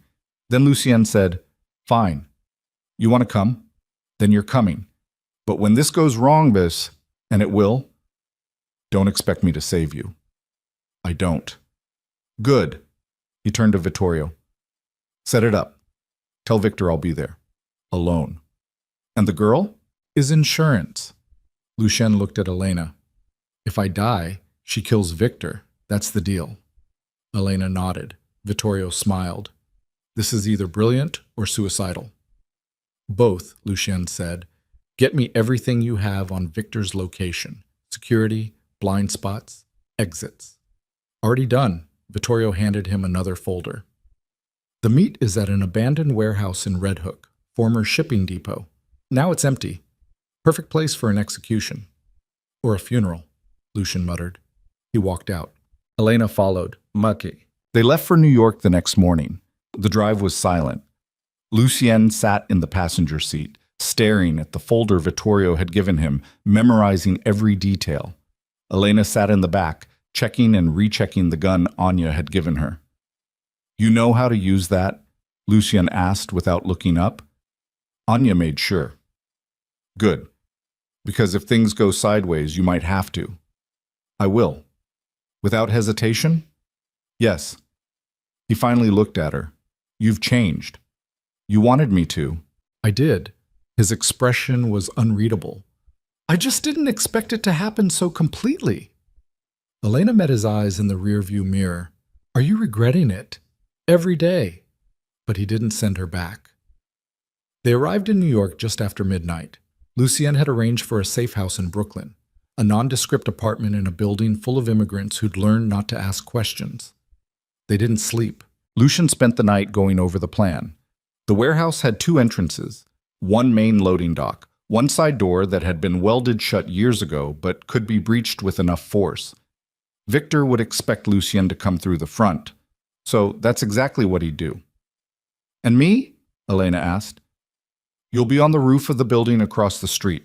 Anya's meeting us in 6 hours with a rifle. You'll have a clean line of sight into the warehouse through the skylights. I'm not a sniper. You don't need to be. You just need to pull the trigger if I give the signal. What's the signal? I'll be dead.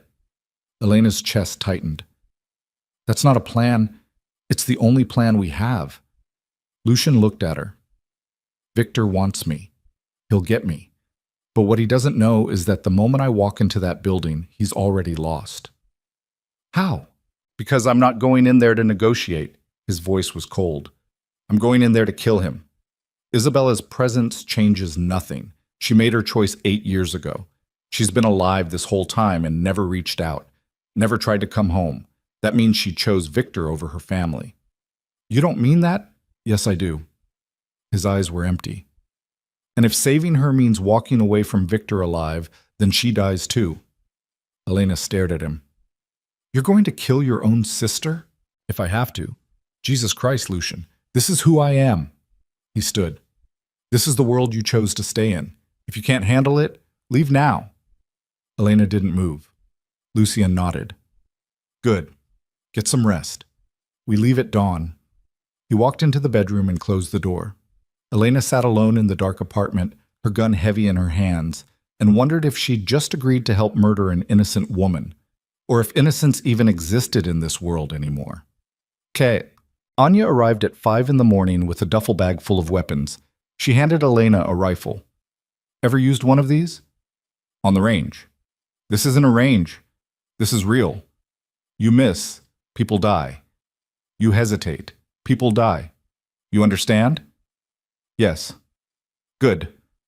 Anya pulled out a tactical vest. Put this on. It's reinforced. Won't stop a rifle round, but it'll slow down a handgun. Elena strapped on the vest. It was heavy, made it hard to breathe. Lucienne emerged from the bedroom dressed in all black. No vest, no armor. Just a shoulder holster with 2 guns and a knife strapped to his thigh. You ready? Anya asked him. No. He looked at Elena. But I'm going anyway. They left the apartment as the sun started to rise. The warehouse was exactly where Vittorio said it would be. A massive concrete structure sitting on the edge of the water, surrounded by rusted chain-link fence and decades of industrial decay. Anya led Elena to this building across the street. They climbed 6 flights of stairs to the roof. Anya set up the rifle, screwed on a suppressor, and adjusted the scope. Look through here, she said. Elena pressed her eye to the scope. The warehouse interior jumped into focus. Exposed beams, broken skylights, and in the center, under a single hanging work light, was Isabella Moretti. She was older than in the photo Vittorio had shown them, thinner. Her hair was shorter, but it was definitely her. And standing beside her, one hand resting possessively on her shoulder, was Victor Sorin. He was younger than Elena expected, mid-40s, handsome in a cold, reptilian way. He wore an expensive suit and held a gun casually in his free hand. 5 men stood guard around the perimeter, all armed, all watching the entrance. Lucien's outgunned, Elena whispered. He always is. Anya checked her watch. He goes in 60 seconds. Your job is to watch. Don't fire unless I tell you to. Understand? What if? Don't think. Just do what I say. Elena's hands were shaking again. Then she saw Lucian. He walked across the empty lot toward the warehouse entrance like he was taking a stroll through a park. No hesitation, no fear, just cold, brutal purpose. He reached the main door, pushed it open, and walked inside. Through the scope, Elena watched Victor smile. Lucian Moretti, Victor said, his voice echoing through the cavernous space. I was starting to think you wouldn't show. Where's my sister? Lucien's voice was flat. Right here, as promised. Victor gestured to Isabella. She's been very cooperative. Haven't you, my love? Isabella said nothing. Her eyes were fixed on Lucian with an expression Elena couldn't read. Let her go, Lucian said. Of course, just as soon as we settle our business. Victor pulled out a knife, pressed it against Isabella's throat. You killed Nathan Cole, burned down my operation, cost me millions of dollars and years of work. So here's what's going to happen. You're going to kneel, and you're going to beg for her life. No. No? I don't beg. Lucien's hand moved toward his gun. Every one of Victor's men raised their weapons. Careful, Victor said softly. You so much as twitch wrong, and my men put 30 bullets in you. Then I slit her throat anyway. Is that what you want? Lucien's jaw tightened, then slowly he knelt. Victor's smile widened. Good boy. Now beg. Please, Lucian said. The word sounded like it was being torn from his throat. Let her go. Louder. Please. I can't hear you. Please. Lucien's voice cracked. Let her go. Kill me. Do whatever you want. Just let her go. Victor threw back his head and laughed. Then Isabella spoke for the first time. He's lying, she said quietly. Victor's laughter died. What? He's lying. Isabella looked at Lucien with empty eyes. He doesn't care if I live or die. He's stalling. Lucien's expression didn't change. Is that true? Victor's voice went cold. Yes, Lucien said. Then everything happened at once. Lucien drew his gun and fired in one smooth motion. The bullet caught Victor in the shoulder, spinning him away from Isabella. Victor's men opened fire. Lucien dove behind a concrete pillar as bullets tore through the air around him. Now! Anya screamed.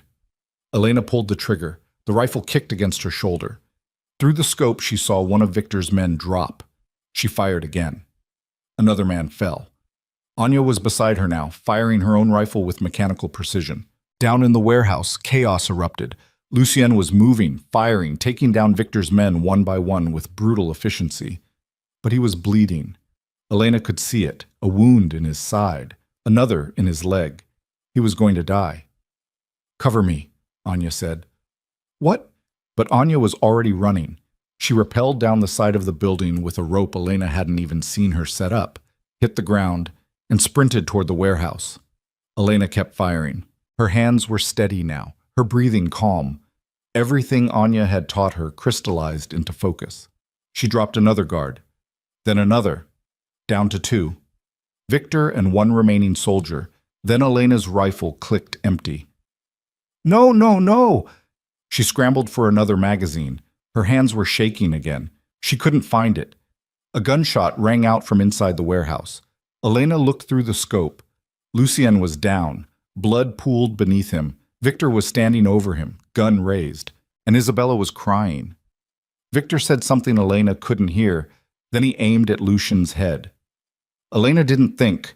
She grabbed Anya's rifle, took aim, and fired. The bullet went through the skylight, through the work light, and caught Victor in the back of the skull. He dropped like a puppet with cut strings. His last soldier turned, trying to locate the sniper. Anya burst through the side door and put 3 bullets in his chest. Then silence. Elena dropped the rifle and ran. She took the stairs 4 at a time, her lungs burning, her heart hammering so hard she thought it would explode. She hit the street, sprinted across the lot, and crashed through the warehouse door. Lucien was still on the ground. Anya was beside him, pressing her hands against the wound in his side. Is he alive? Anya said. Barely. I need gauze. Medical kit, now. Elena ran to the duffel bag Anya had left by the door, grabbed the kit, ran back. Her hands were covered in blood as she helped Anya pack the wound. Lucien's eyes flickered open. Elena, shut up. Don't talk. Victor, dead. I killed him. Something that might have been pride flickered across his face. Good. Then his eyes rolled back. Lucien, he's going into shock, Anya said. We need to move. Now. They half carried, half dragged him out of the warehouse. Anya had a car waiting 2 blocks away. They loaded Lucien into the back seat. Elena climbed in beside him, pressing her hands against his wounds, feeling his blood pulse hot and sticky between her fingers. Don't you dare die, she whispered. You don't get to walk me into hell and then leave me here alone. Lucien's hand found hers, squeezed weakly. Not dying, he managed. Too stubborn. Then he passed out. Anya drove like a demon possessed, weaving through early morning traffic, ignoring red lights and screaming horns. They made it back to the safe house in 12 minutes. A doctor was already waiting, one of Vittorio's people. He'd seen worse. They carried Lucien inside. The doctor went to work immediately, cutting away clothing, extracting bullets, stitching wounds. Elena stood in the corner, covered in blood, watching. It took 3 hours. When the doctor finally stepped back, his gloves were stained red. He'll live, he said. But it was close. Another inch to the left and that bullet would have hit his heart. Elena's legs gave out. She slid down the wall and sat on the floor, her hands still shaking, her mind blank. Anya crouched beside her. You did good today. I killed someone. Several someones. Anya's voice was matter of fact. And you saved Lucien's life. That's what matters. What about Isabella? Anya was quiet for a moment. She disappeared. By the time I got inside, she was gone. Just vanished. She betrayed him. Yes. Elena closed her eyes. He knew she would. Probably, but he went anyway. Anya stood. That's who he is. That's who you chose. She walked away. Elena sat alone on the floor, surrounded by blood and the weight of what she'd become, and waited for Lucien to wake up. Because when he did, they were going to have a very different conversation than the one that started this nightmare. She wasn't his tool anymore. She wasn't his weapon. She was his equal. And if he couldn't accept that, then she'd walk away from everything, the money, the life, the man who'd turned her into a killer, and never look back. But deep down, beneath all the blood and violence and lies, Elena knew one truth. She wasn't going anywhere. Because somewhere between the diner and the warehouse, between the fear and the fury, she'd stopped running from who she'd become and started embracing it. Lucien woke up 48 hours later. Elena was sitting beside his bed when his eyes opened. She hadn't left the room except to use the bathroom, hadn't slept more than 20 minutes at a time. Every time she closed her eyes, she saw Victor's head exploding through the rifle scope, saw Lucien bleeding out on concrete, saw Isabella's empty expression as she told Victor the truth. He's lying. When Lucien's eyes finally focused on her face, he tried to sit up. Elena pressed him back down. Don't move. You'll tear the stitches. His voice came out rough. How long? 2 days. Victor? Dead. I told you, I killed him. Lucien's hand moved to his side, feeling the bandages. And Isabella? Gone. Anya said she disappeared before we could secure the warehouse. Something flickered across his face. Not surprise. Not grief. Just a cold, distant acknowledgement. She chose him years ago, he said quietly. I just didn't want to believe it. Lucien, don't. He closed his eyes. She was already dead to me. Has been since the accident that wasn't an accident. This just made it official. Elena wanted to argue, wanted to tell him that his sister might have been a victim too, that maybe she'd been forced to stay with Victor, that maybe there was an explanation. But the words died in her throat, because she'd seen Isabella's face, heard her voice, watched her betray her own brother without hesitation. Some people couldn't be saved. Some people didn't want to be. The doctor said you'll recover, Elena said instead. But it'll take time, weeks, maybe months. We don't have months. Why not? Lucien opened his eyes. Because Victor's death created a power vacuum. Every syndicate from here to Chicago is going to be fighting for control, and they'll come for us first. Let them come. Elena's voice was hard. I'm not running anymore. You should. Lucien turned his head to look at her fully. You've done enough. More than enough. Take your money. Take your mother. Disappear. Start over somewhere Victor's people will never find you. Is that what you want? It's what's smart. That's not what I asked. Lucien was quiet for a long moment. Then he said, No, it's not what I want. Elena leaned forward. Then stop trying to push me away. I made my choice. I'm staying. Why? Because you're right. I've changed. The person who walked into that diner 4 months ago is gone, and I can't go back to pretending I'm still her. She touched the pendant hanging around her neck. You turned me into something dangerous, something broken, and I hate you for it. But I hate the thought of leaving even more. Lucien's hand found hers. His grip was weak but steady. You're not broken, he said quietly. You're surviving. There's a difference. Is there? I don't know anymore. Elena squeezed his hand. Then we'll figure it out together. Vittorio arrived the next morning with news that made Elena's blood run cold. Isabella surfaced, he said without preamble. He stood at the foot of Lucien's bed, his arms crossed, his expression grim. She's claiming Victor held her hostage for 8 years, that she was a victim, that Lucien abandoned her. That's bullshit, Elena said. Of course it is. Vittorio's eyes were hard. But she's telling anyone who'll listen. And some of them are listening. Old families who never liked us. Rivals who see an opportunity. Lucien pushed himself up despite the pain. She's building an army. Smart girl. Vittorio's voice was bitter.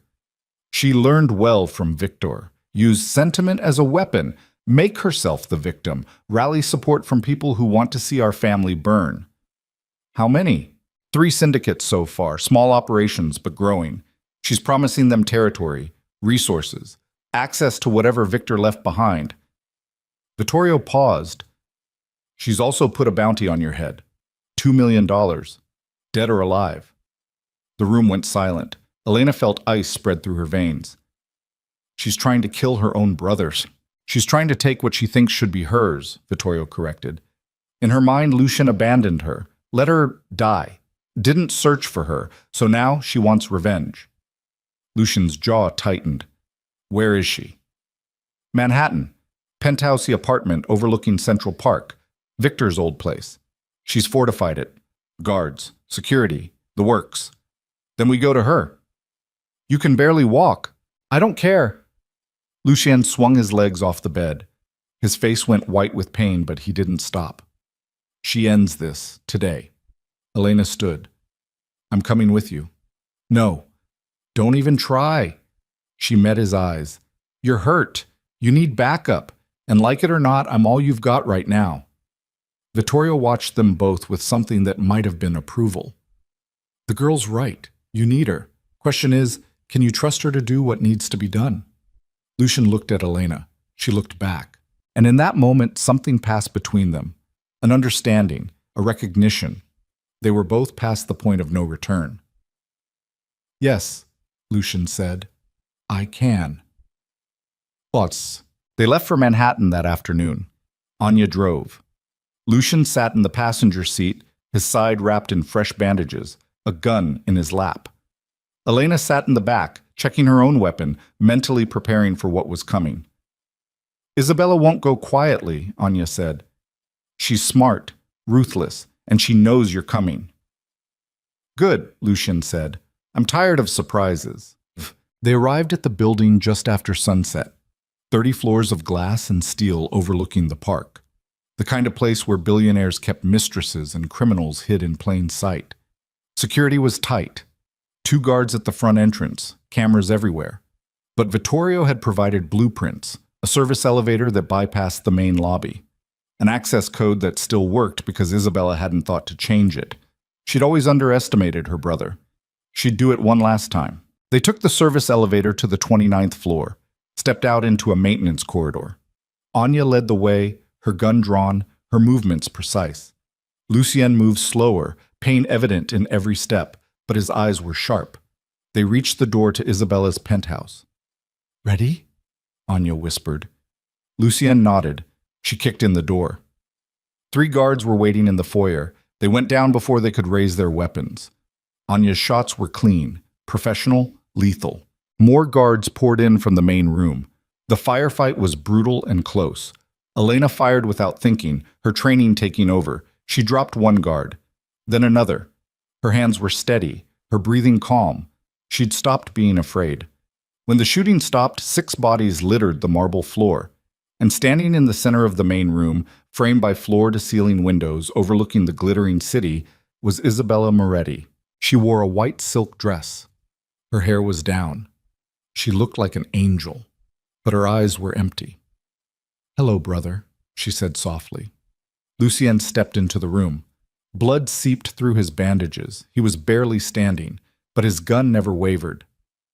Isabella, you look terrible. She tilted her head. Did I do that? Victor did. You just helped. Semantics. She walked toward the windows.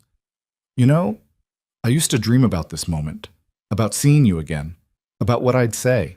And what did you decide? That I hate you.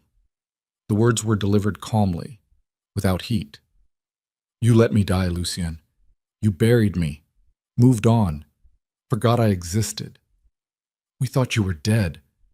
You didn't look hard enough. Her voice cracked. Victor told me you never searched. That you accepted my death because it was convenient, because I disobeyed father, because I loved the wrong man. That's not— Yes, it is. Isabella's eyes blazed. You chose the family over me, just like father would have, just like every Moretti before you, and now you have the audacity to walk into my home and judge me? You put a bounty on my head. You killed the man I loved. Victor was a monster. So are you! She screamed it. You're all monsters. The only difference is Victor never pretended to be anything else. Lucian lowered his gun slightly. I'm sorry for not looking, for believing you were dead, for all of it. But that doesn't change what you've done, the people you've hurt, the war you've started. Good, Isabella smiled. I want a war. I want to watch everything father built burn to the ground, and I'll start with you. She pulled a gun from behind her back. Elena fired. The bullet caught Isabella in the shoulder. She spun, dropping her weapon, clutching the wound. You bitch! Elena walked forward until she was standing beside Lucien. He gave you a chance. You should have taken it. Isabella looked between them. Blood dripped through her fingers. You think you've won? You think killing me ends this? No, Lucien said quietly, but it's a start. He raised his gun. Isabella's eyes went wide. Lucien, wait! I'm sorry, he said, and he meant it. Then he pulled the trigger. The gunshot echoed through the penthouse. Isabella fell backward, her body silhouetted against the windows, the city lights framing her like a painting. She was dead before she hit the ground. Lucien lowered his gun. His hand was shaking. Elena touched his arm. We need to go. He nodded. Anya was already at the door. NYPD will be here in minutes. Move. They ran. Down the service stairs, out through a loading dock, into the car Anya had left running. They were 10 blocks away when the sirens started. Elena looked back once. The building was already surrounded, red and blue lights flashing, chaos erupting, but they were gone. Ghosts disappearing into the night. They drove straight through to Boston, 14 hours without stopping. When they finally pulled up to Lucien's estate, dawn was breaking over the horizon. Lucien could barely walk by then. Elena and Anya half carried him inside. The same doctor was waiting. He shook his head when he saw the fresh blood. You're going to kill yourself. Not today, Lucien muttered. The doctor went to work. More stitches, more antibiotics, more warnings that went unheeded. When he finally left, Elena collapsed on the couch in Lucien's study. Her entire body ached. Her mind felt numb. Anya appeared with coffee. You did good tonight. I killed his sister. You saved his life, again. Anya set the cup down. There's a difference. Is there? You're still asking that question? Anya's expression softened slightly. Let me make it simple. In this world, you're either predator or prey. You chose predator. Live with it. She walked out. Elena sat alone, drinking coffee that tasted like ash, watching the sun rise over a city that would never know what had happened in Manhattan last night. 2 hours later, Lucien emerged from his bedroom. He was cleaned up, fresh clothes, fresh bandages, but exhaustion lined every inch of his face. He sat down across from her. For a long time, neither of them spoke. Then Lucien said, You shot her. Yes. You didn't hesitate. No. Why? Elena met his eyes. Because she was going to kill you, and I wasn't going to let that happen. Even though she was my sister? She stopped being your sister the moment she chose Victor. Elena's voice was steady. You taught me that. People make choices, and choices have consequences. Lucien leaned back. I've destroyed you. No. Elena shook her head. You showed me who I really am. There's a difference. Is there? She almost smiled.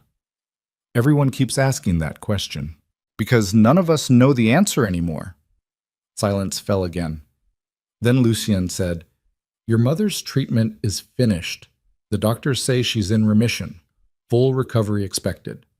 Elena's breath caught. How long have you known? 3 days. I didn't want to tell you until this was over. Why? Because I didn't want you distracted. He looked away. And because I knew once you knew, you'd leave. And now? Now I'm telling you anyway. Because you deserve to know.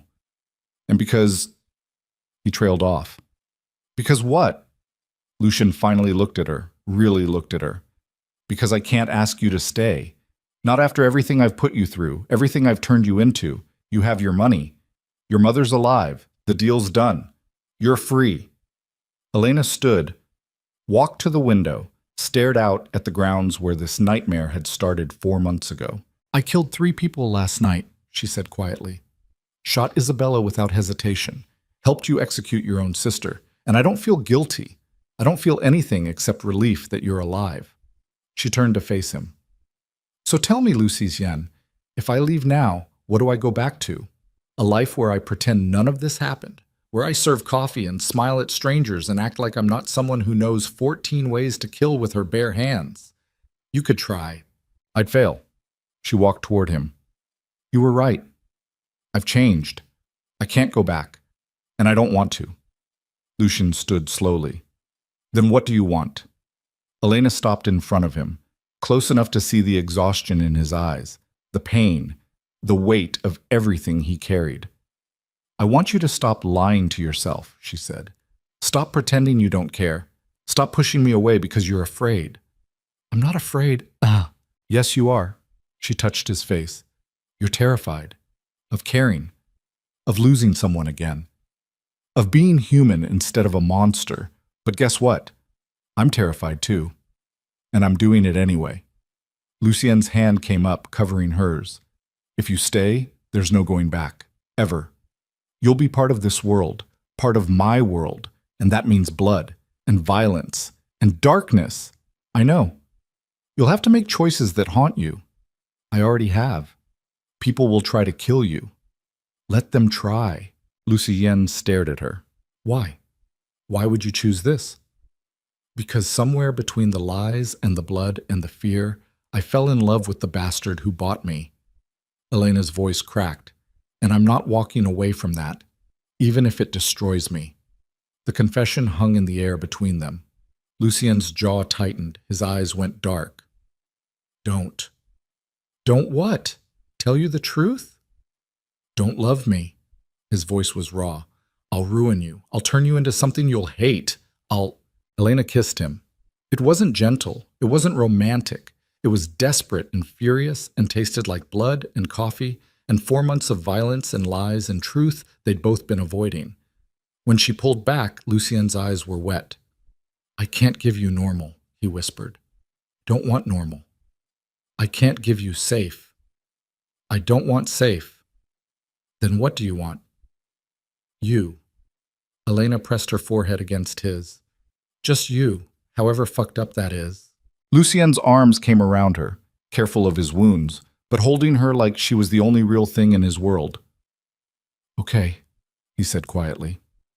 Okay. Okay. He pulled back enough to look at her. You stay, but on your terms.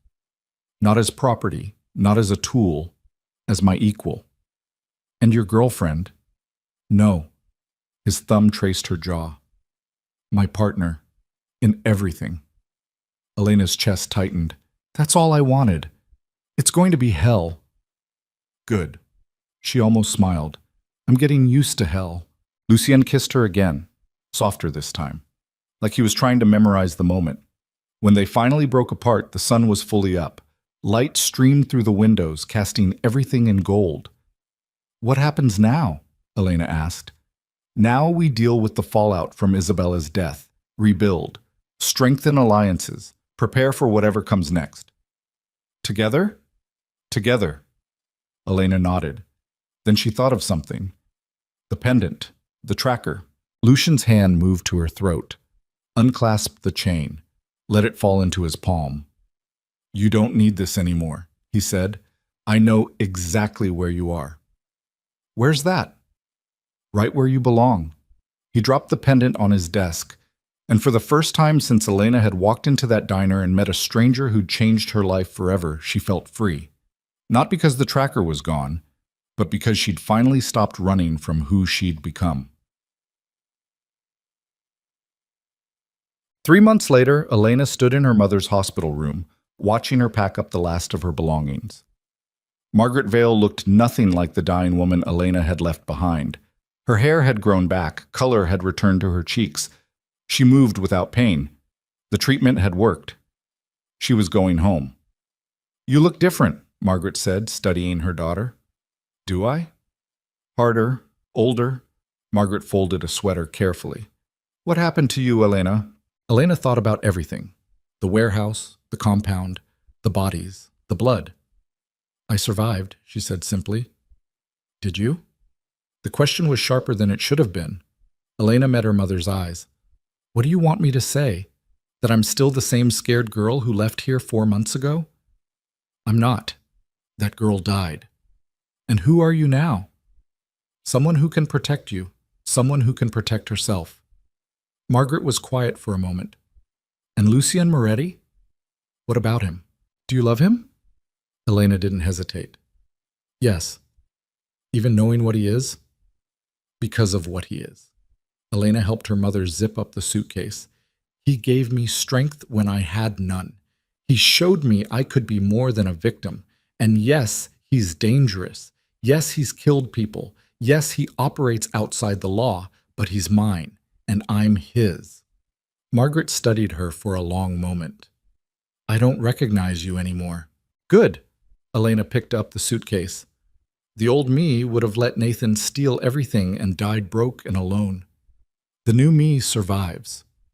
They walked out of the hospital together. A car was waiting. Not Lucian's car. Just a regular sedan Elena had bought with her own money. She'd taken the $500,000. Put most of it in a trust for her mother. Kept enough to start over if she ever needed to. But she wouldn't need to. She was exactly where she wanted to be. She drove her mother to a new apartment Elena had rented in a safe neighborhood far from Dorchester, paid a year's rent in advance, hired a nurse to check in twice a week. "You didn't have to do all this," Margaret said. "Yes, I did." Elena hugged her. "I love you, and I'm going to make sure you never have to worry about money or medical bills or anything ever again." "At what cost?" "A cost I'm willing to pay." Margaret held her tight. "Be careful, Elena. Men like Lucien Moretti don't love. They own." "Maybe." Elena pulled back. "But I own him right back." She left before her mother could argue. Chag. Elena drove back to the estate as the sun set. The gates opened automatically now. She had her own access codes, her own room, her own space in Lucian's world. She found him in his study, working on his laptop, a glass of whiskey on the desk beside him. He looked up when she entered. "How's your mother?" "Good. Settled in. Happy." "Good." Elena walked around the desk, sat on the edge. "We need to talk." Lucien closed the laptop. "About?" "The future. What we're doing. Where this goes." "I told you. You're my partner. I know, but I need more than words." Elena leaned forward. "I need to know what that means. Am I part of your business? Do I have a say in decisions? Or am I just the woman who sleeps in your bed and knows how to shoot?" Lucien studied her face. "What do you want?" "I want in, completely. I want to know everything you do. I want to be involved. I want to matter." "You already matter. Then prove it." Lucien was quiet for a moment, then he opened a drawer in his desk and pulled out a folder. "This is Victor's old territory. Isabella tried to hold it, but failed. It's up for grabs." He slid the folder toward her. "I was going to send Anya to handle it, but if you want in, it's yours." Elena opened the folder. Property deeds, financial records, names and photos of key players. "What would I do with it?" "Whatever you want. Rebuild, sell, burn it down. It's your operation, your call." Elena looked up at him. "You're serious?" "Completely." Lucien stood, walked around the desk until he was standing in front of her. "You want it to matter. This is how you matter. You prove you can run your own territory, make your own decisions, and then we're not just partners in words. We're partners in reality. And if I fail, then you fail. And you learn. And you try again." His hand cupped her face. "I'm not going to protect you from consequences, Elena. That's not how this works. You want equality? Earn it." Elena smiled. "You really are a bastard." "Yes. He kissed her forehead. But I'm your bastard. She pulled him down into a real kiss. Deep, hungry, full of promise. When they broke apart, Elena grabbed the folder. I'll take it, she said, and I'll make it work. I know you will. She walked toward the door, stopped, looked back. Lucien? Yes? Thank you. For everything. For saving my mother. For breaking me. For putting me back together into something stronger. You did that yourself. No. Elena smiled. We did it together. Then she walked out, the folder tucked under her arm, ready to build an empire of her own. 6 months later, Elena Vale sat in a penthouse office overlooking Boston Harbor, reviewing quarterly reports from businesses she now controlled. Victor's old territory had been transformed. She'd cleaned house, fired the corrupt, promoted the competent, and slowly, methodically, built something that was hers. People called her Lucien's woman. She let them. Because they'd learn the truth eventually. She wasn't Lucien's anything. She was a force in her own right. Her phone buzzed. A text from Lucien. Dinner tonight, 8 o'clock. Don't be late. She smiled. I'll think about it. Elena. Fine. But you're buying. Always am. She set the phone down and looked out at the city. Somewhere out there, her mother was living comfortably, safe, healthy, unaware of how her daughter spent her days. Somewhere out there, the families who'd tried to move on Victor's territory were licking their wounds, having learned the hard way that the woman who'd killed Victor Sorin wasn't someone to underestimate. And somewhere in the estate she now called home, Lucien Moretti was probably smiling, proud of the monster he'd created. Elena had walked into a diner 4 months ago, desperate and broken. She'd walked out a killer, and she'd never been happier. Because sometimes survival meant becoming the thing you feared most. Sometimes strength meant embracing the darkness. And sometimes love meant finding someone who saw your worst self and chose you anyway. Elena Vale had sold her soul to save her mother's life. But what she'd gained in return was priceless. Power, purpose, partnership. And a man who taught her the most important lesson of all. In a world built on violence and lies, the only way to survive was to become more dangerous than the people trying to destroy you. She'd learned that lesson well, and she'd never forget it. The city glittered below her like a kingdom waiting to be claimed. Elena picked up her phone and made a call. Anya, it's me. I need you to pull together a team. We're expanding operations. How many people? 20, experienced, loyal. I'm done playing small. Anya laughed. Lucien's going to love this. Lucien can deal with it. Elena's smile was sharp. This is my territory now. She hung up and got back to work. Because the woman who'd once been bait had become a queen, and queens didn't apologize for claiming their crowns. They wore them, and they dared the world to try and take them.